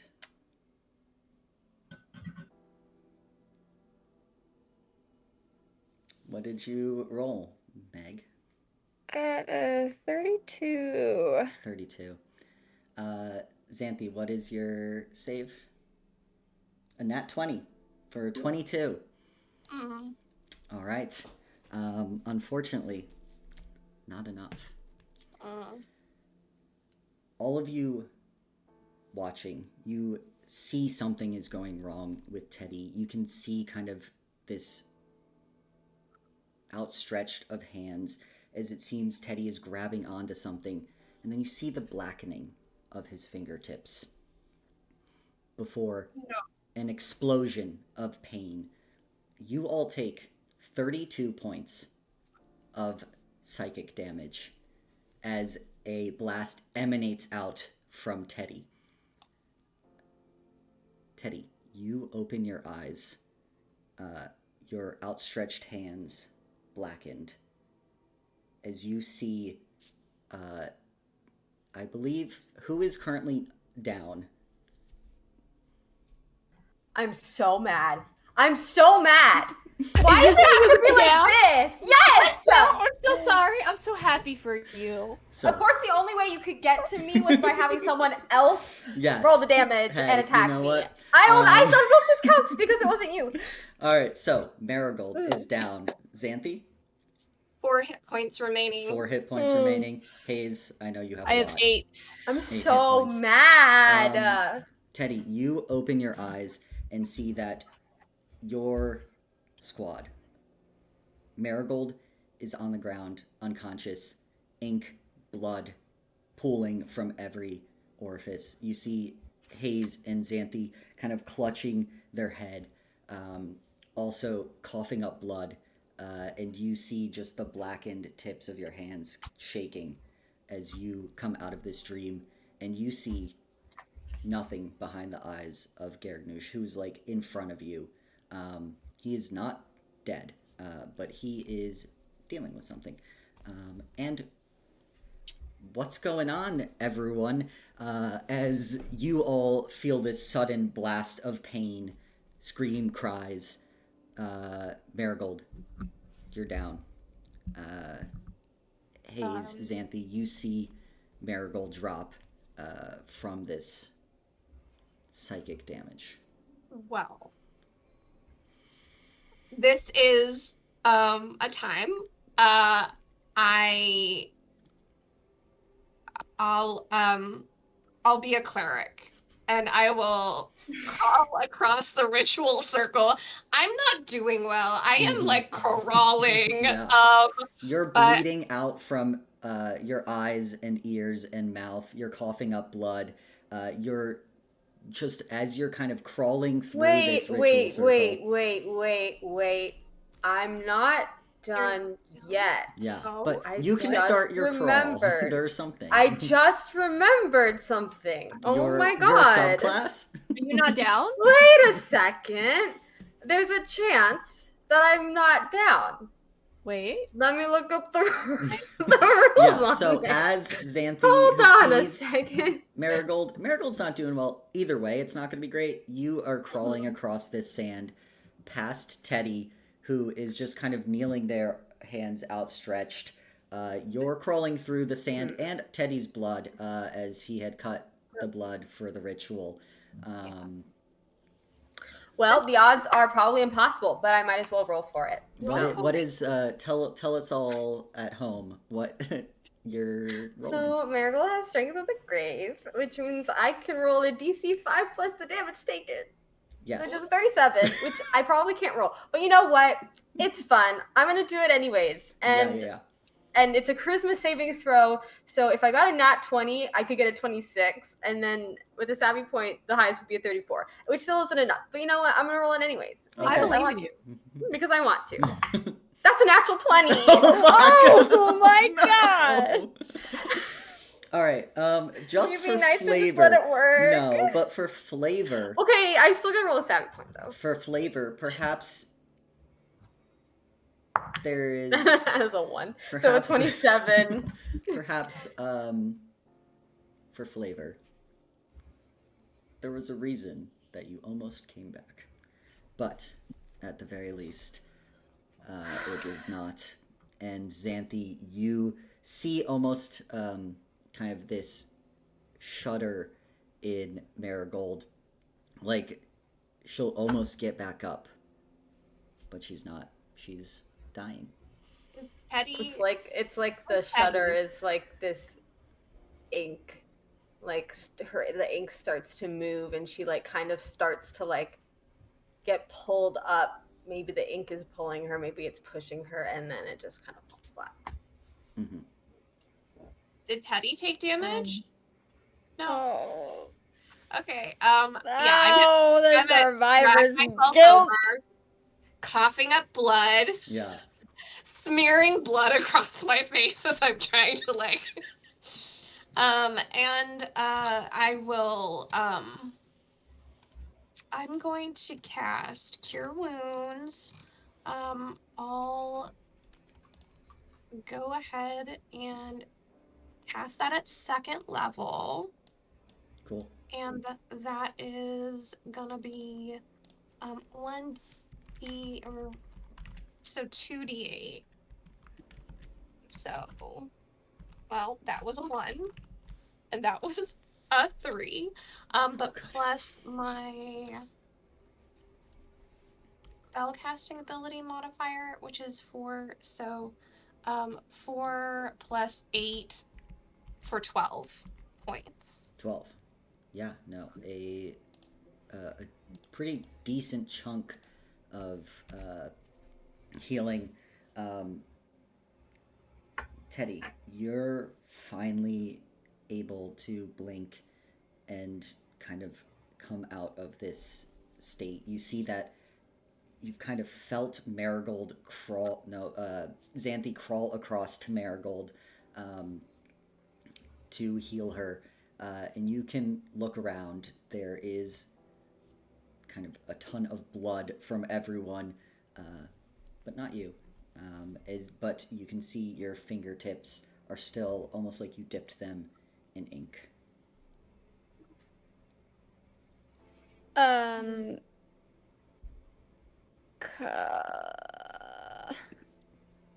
think he is going to kind of like fall backwards a little bit. Like, so he's kind of like sitting instead of like up on his knees. And I don't think he can say anything. And I think he casts Hayes is looking bad, Xanthi is looking bad, Marigold's looking bad, everyone's looking bad. I think he is going to cast Cure Wounds at 2nd level at Hayes. Not Cure Wounds, sorry, Healing Word. You're gonna take 9 points of healing for that. Woo. And then as Xanthi is kind of passing, he's going to kind of cautiously like reach out to her and do his healing hands, just Azamar thing. So proficiency bonus is currently at a 2, so he's gonna just heal you for 2. You get 4 points of healing. Sorry, it's not great. That's okay. I'll take it. And I think he's going to clock Salehi, who is not thriving in this moment. Yeah, you look over and you see Gerdnush, who is kind of also kneeling there for the ritual. And you see a giant shadow as Ib swoops down and kind of starts like smacking, lack of a better term, like buffeting him with her wings and kind of like clawing out, kind of bumping into him. And after a moment, you see kind of he falls to the side and then comes back up, looking a little shaken, but puts kind of a arm out to Ib and coughs up a ton of blood and ink before turning to everyone and is like, I'm terribly sorry. Is everyone still alive? Yeah. I think Teddy like vomits. I think he just straight up like is like shaking and like pale and just completely like in shock in this moment. I don't think that was my fault. Of course not, Marigold. Marigold looks a little disoriented. She's all like, I went into his mind, but usually I'm not the one getting hurt here. Shocking revelation. Shocking. I think that's the only reason why I'm able to come to this conclusion. Yeah. Because I'm not doing so well. Looks down at the blood on her hands and is like, I didn't know I could bleed this much. Oh no. Xanthi's a mess, but she's like in damage control mode. She's like trying to prestidigitation the vomit and like literally one hand is she's trying to like do that thing moms do where they're like rubbing your back, you're sick, to Teddy, and then she's like over her shoulder being like, of course not, Marigold, that's not your fault. Yeah. Trying to just You see that Gerdnush's voice kind of cuts through. It's like, that was nothing that should have been in a simple dream.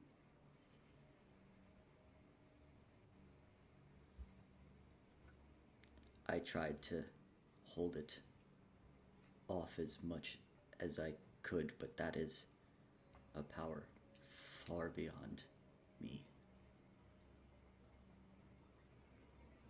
I'm so sorry. No. Not your fault, Teddy. Not your fault. Quite literally was. I think I stayed longer than I should have. I was warned against it, but I thought that if I could be fast about it, then I could learn more, and I did, but I could have killed all of you. I'm so grateful that I didn't, but I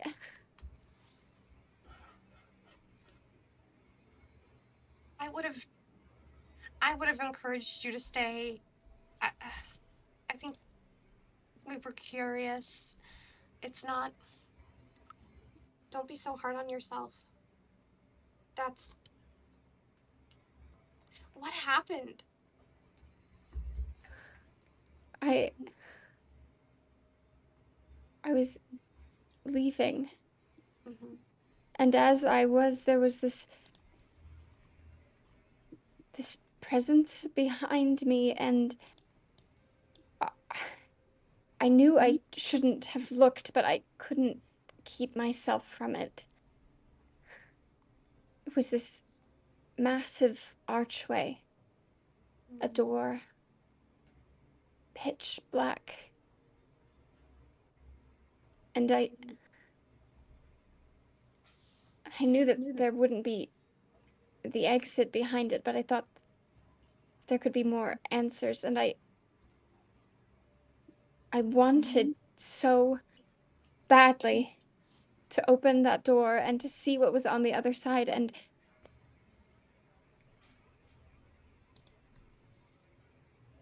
there was nothing but everything.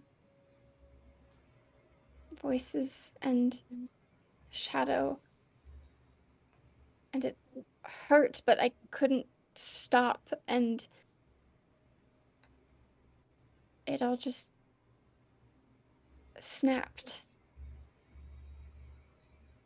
He kind of looks down at his hands, covered in ink.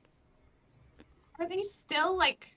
Yeah. Are they like blackened? Is it just like ink? That Teddy, just wash- you thought it was ink. It is more like frostbitten. Like dead. Cure wounds. Cure wounds on your frostbitten. Yeah, are you gonna? You will have to do like a kind of like when Teddy. So was Teddy. When Teddy had to get a targeted heal for his ears, you will have to spend a targeted cure wounds, perhaps, to help this frostbite situation. If Or two of us have cure necrotic wounds, would might that be make it go by better. faster?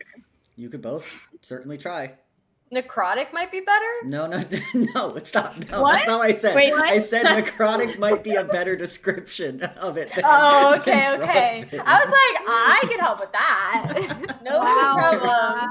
No, sorry, Marigold. It's No. one of my specialties. The other one is actually frostbite. Nice. Wow, crazy. Who would have An thought? expert. Oh no. Yeah. The two of you could do a little curing situation. Okay. And An as 8 on a D8 yeah, plus 4. so but- it doesn't heal any like hit points. It is Just purely healing. However many times. Yeah.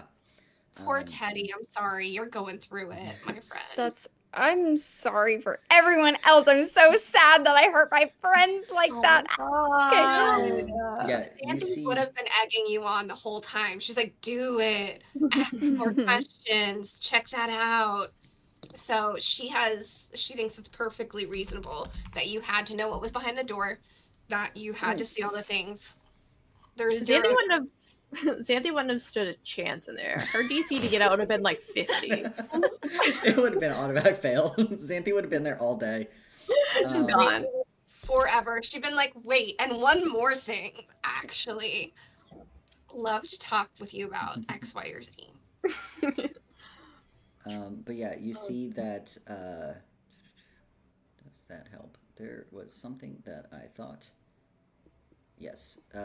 You see that Garagnush kind of glows green a little bit. This dark green, not the same as Teddy's green. And you all feel this kind of respite as you can roll. What the fuck is it? Let me read this. Half your druid level. So you can all roll 7. I can roll 7 d6s. Okay. Whoa. Let me do that. And see how much HP you all get back. Wow, terrible roll. Is this a heal spell? It is a Circle of Dreams druid plus some DM, because technically it's only an ally, but I'm gonna say he's so strong. He's special. He's so special. He has god blood. Exactly. So everyone gets it. He's Dream's favorite princess. You get 14 hit points back, plus 2 more because I can't count. You actually get 22 hit points back from, you see kind of this dome appear around you all and feel this rejuvenating energy. It seems to also help Gargnoosh as well. Nice. Teddy, looking at your hands, you imagine if it was put on a scale, 2 out of 8 things have been Oh, sure. done. Remedied. yeah.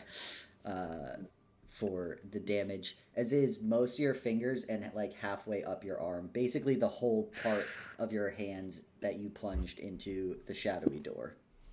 Got it. Heard, chef. I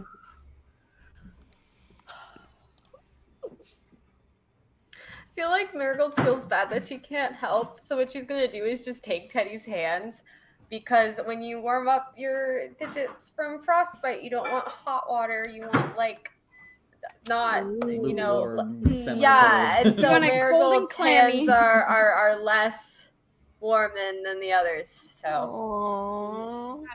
That is I think helpful. there's a minute where he like almost like recoils for a second before kind of like squeezing quite tightly. Just like any kind of like tether in this moment, he will gladly take. Marigold's gonna say, "It's okay, Teddy. I just wasn't strong enough this time, but next time I will be.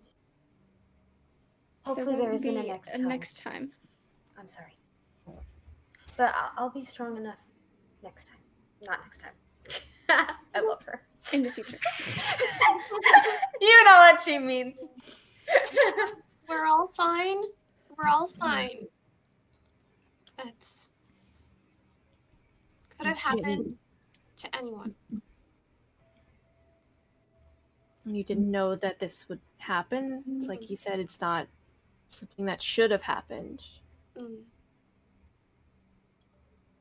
And so What it's does not. it mean that it did? You hear Gargnoosh's voice kind of break through.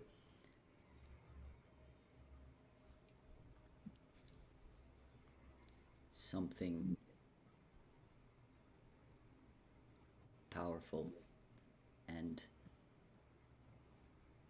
evil has awakened, and it's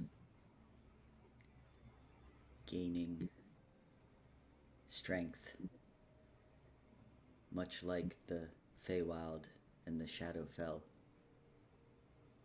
The dream world often reflect our own.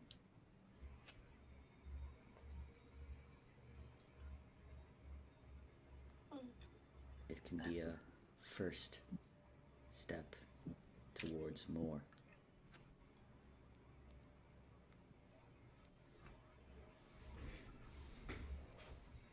But I do not know why it appeared in your dreamscape, or what it means. I am truly sorry, Teddy. I think he just cries. Oh, so I'm a sad boy. Oh. How many boys can we make cry this session?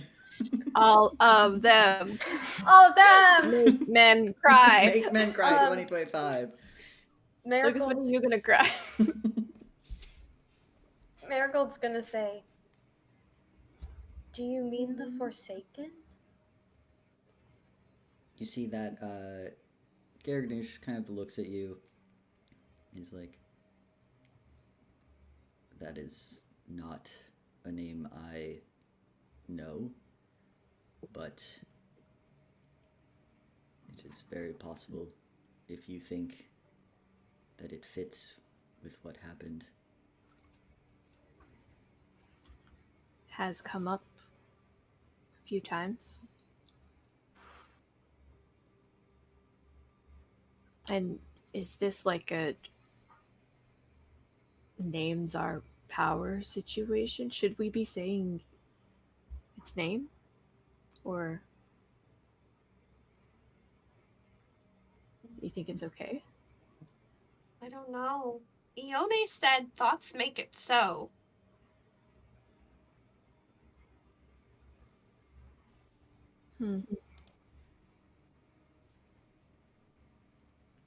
I mean, she was talking about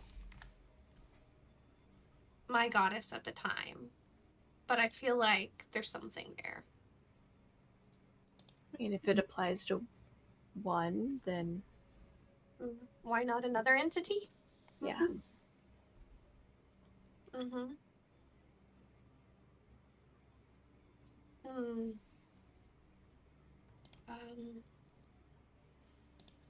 That's concerning.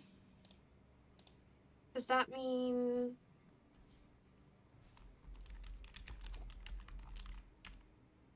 I mean, how would it return?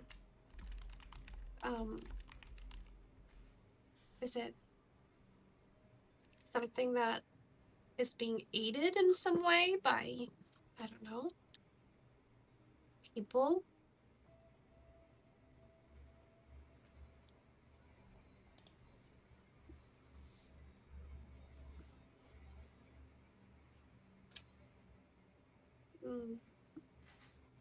Certainly not sorcerers in our own house going to the bottom of the pool in the middle of the night and calling out to it. Why would anyone do that? I'm sure it's not the Forsaken that's the evil thing. Yeah. Yeah, sure. Mhm. Beware the Forsaken's reign has returned. That seemed pretty ominous. Yeah. I'm And- getting... I mean, I'm not one to cast, snap judgments, but it feels like it's a bad thing. I think that's a pretty fair judgment to cast. Mm-hmm. I'm not opposed to all voids. I'm not saying all voids are bad, but this particular void entity feels bad. Voids. I'm not anti-void, okay? I just want to say. Just putting on the record. On the record. This one, however, not great. Dodgy. Almost killed everyone. Yeah, this one feels not good. If only Meg had rolled a few more points higher. I didn't think it would be an intelligence save. I know. Why If it not had been wisdom? wisdom, I wish would've it been was a lot lower, 'cause then better. one, maybe could have made it on my thing, and two, maybe wouldn't have died in the first place. I did roll way above I like, know. the average for what I should have. Cool. Yeah. Cool. Would I have been able to use Watcher's Will and Bless, or just one? Just one. Okay. Yeah, that's... Everyone gets one action, or one Cool. thing. But no, you all kind of sit here in this moment, thinking about what you just saw and what that could possibly mean. You can tell that Garrick seems to be quite injured. You imagine there was some things behind the scenes he was doing to try to be able to pull Teddy back out of that dream. And you see that Ib has not left his side. Like, he'll take one step and she'll take like a step over. He'll take another step and she'll take a step over. Good. She's staying extremely close, not letting him out of her sight. But you see that Garrick finally turns to Teddy and goes, I know the outcome was less than ideal, but I do believe we have learned something perhaps even more valuable than what you originally went into that dream for. There's definitely powerful ancient forces at work.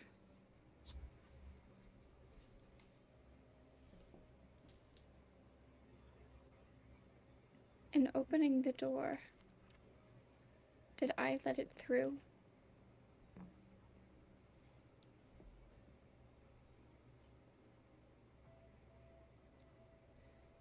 It is impossible to say if that was really what kept it contained, or simply an illusion, as the metaphor does lend itself to the imagery of something escaping.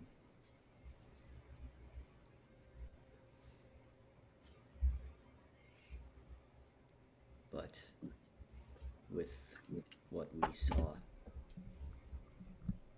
I would imagine it has already been leaking into our plane of existence.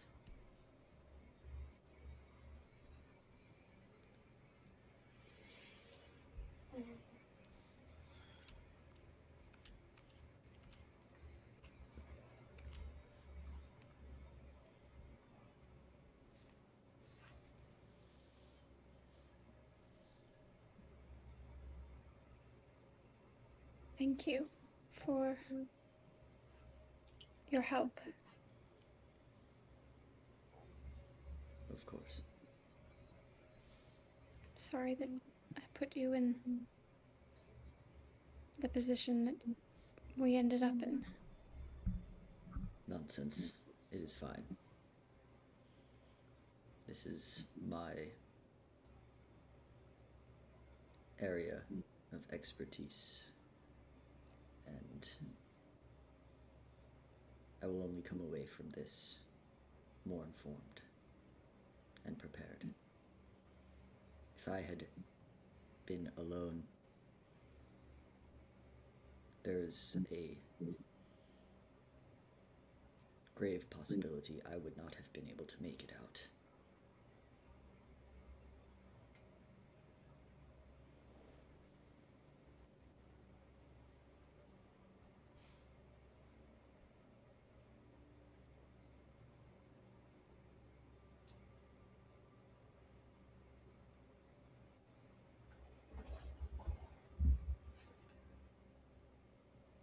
So what do we do now? Is there anything?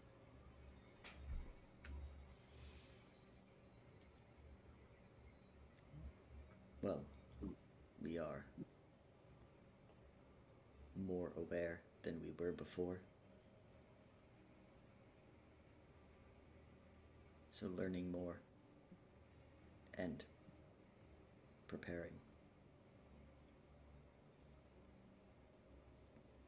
Because I imagine that's only a fraction of the power it holds.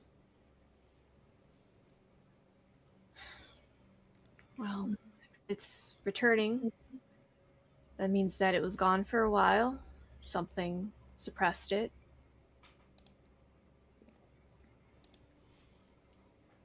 Maybe we can find out what that was. Who that was. Maybe there's something we can do. Yes, if you can figure out why now, why it is back. Yeah. If it was dealt with once, then it can be again.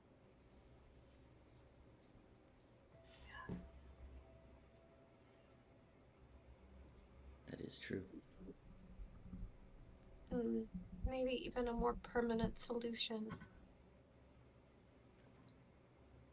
But all this planar corruption that's coming back, is it causing this corruption, or is it being caused by the corruption?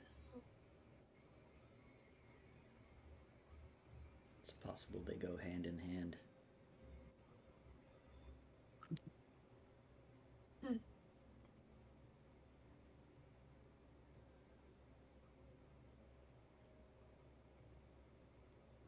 Probably. I'm sorry we wrecked your living room. he laughs a little bit. He's like, it's fine. We will tend to the garden tomorrow. Oh, I would be happy to help.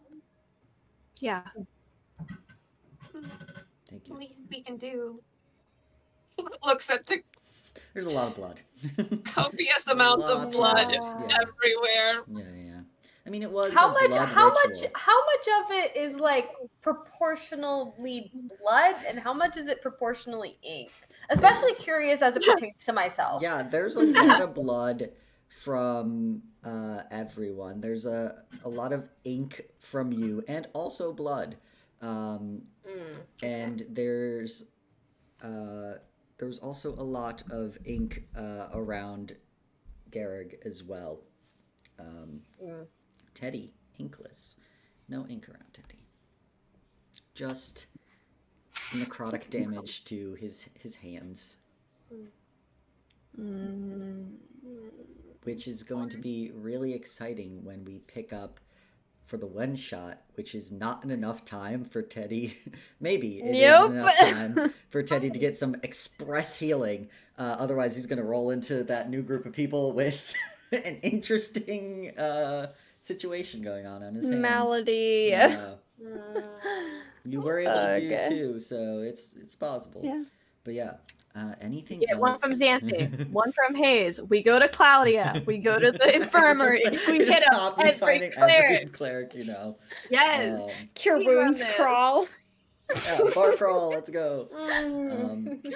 And I think it is at hour 4, and this is a wild thing that Teddy's gonna have to grapple with during the one shot. Congrats, Meg. Maybe it'll take your mind off of it. Oh, you know, man. Teddy can use it as like a break. There also is a party. I think we'll jump into those, maybe backdate them a little bit when we actually start next time. Oof. But- Pressure's gonna think that's so metal, Teddy. I'm sorry. I don't know if Teddy's gonna want to have Party. anybody see it. He Wear wants gloves. to like one Teddy, wear random gloves. day to just be filled with an overwhelming sadness knowing that you're making Crusher cry right now. Wear Wow. gloves. I Teddy. just meant he might wear gloves. Oh, thank God. But yeah, as we So dapper. are kind of getting ready to close the session tonight, any last minute things? Well, not last minute, but any other things? Maybe we'll also circle back to Teddy and see how he's doing. I do have a thing, but I can wait if other people have things. I'm assuming we go back to our villa. Mm-hmm. A quiet And- walk back. Yeah. I think Teddy tries to go to sleep, but I think it's a very tossy-turny kind of thing.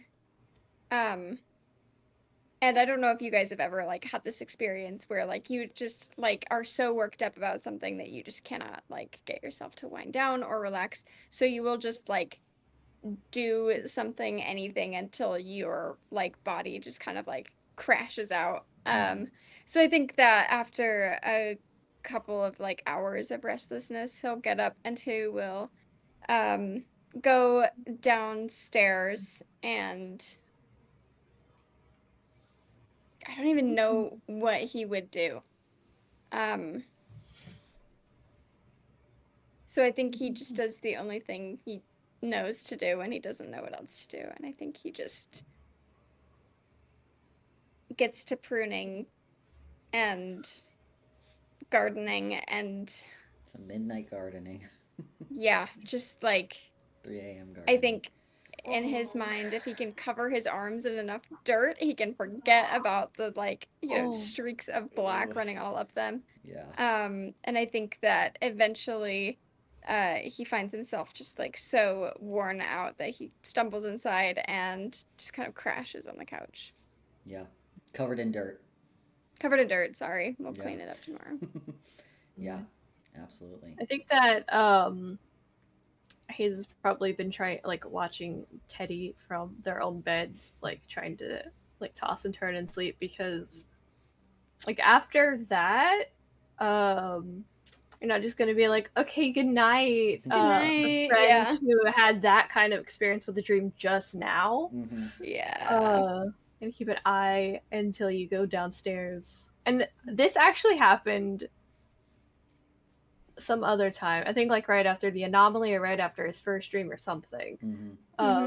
Where he was watching Teddy kind of trying to keep an eye, and then he went downstairs and they're trying to like stay awake to like make sure he come back safe, but ends up falling asleep.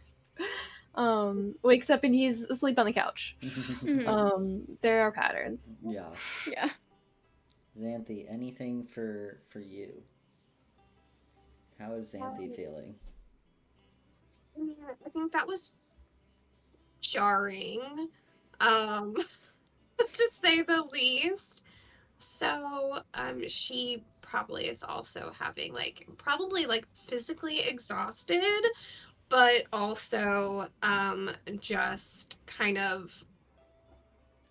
lying starfished on her back on her bed, just staring at the ceiling, and just, probably having a hard time falling asleep, and turning her brain off after everything that just happened. Yeah. Marigold. It's your girl's favorite midnight activity. I'm going to the Reaching out to the pool.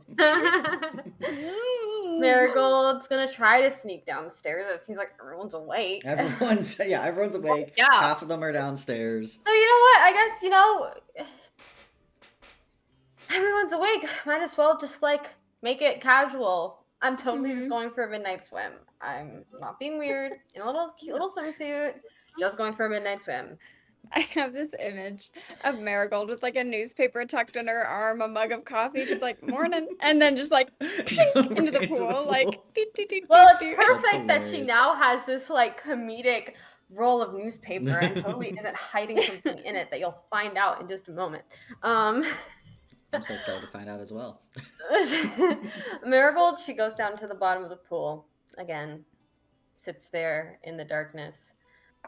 And she's gonna reach out to the shadows as she's done many times and never gotten an answer. And, honestly, we're not really expecting an answer because why would we be expecting an answer?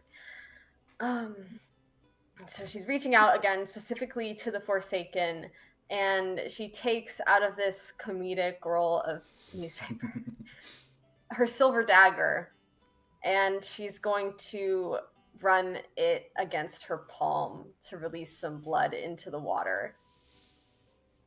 And she is going to say, Forsaken, if you're out there, I'm not sure if it's you, but it seems like you have some connection with Yen and some connection with me. And maybe also a connection to my friend Teddy. And I just wanted you to ask you if you could leave him alone. Because he's really very nice. And I don't think he really likes being involved in all of the voidy stuff. So if you're out there and you can hear me, you can just talk to me instead.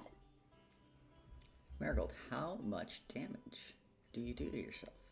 Well, I have a dagger, and it's a D4. Teddy also had a dagger, and it was more than a D4 because you can continuously hurt yourself with a dagger. That's true. Well, we're going to start with the D4. We're going to start with the D4 and go from there. Marigold doesn't know what she's doing. She's never done anything like this. And I'm going to use the fun new dice that Sarah got me because my dice that match Wait, I want to see them. I will show you in a second. This is my spooky dice that I roll for all of Marigold's inky weird magic that got me the natural 20 on a Strength of the Grave, but I don't have the matching D4 right now. But these dice are so perfect for Marigold. Let me see if I can get the D6 because I feel like you can always see it best on the D6. It's blue and it's got a little jellyfish inside and it's inky, which is perfect for her. So I'm gonna roll a D4. I got a 4 on that, plus my dexterity means that we're starting with 7 points of damage to myself.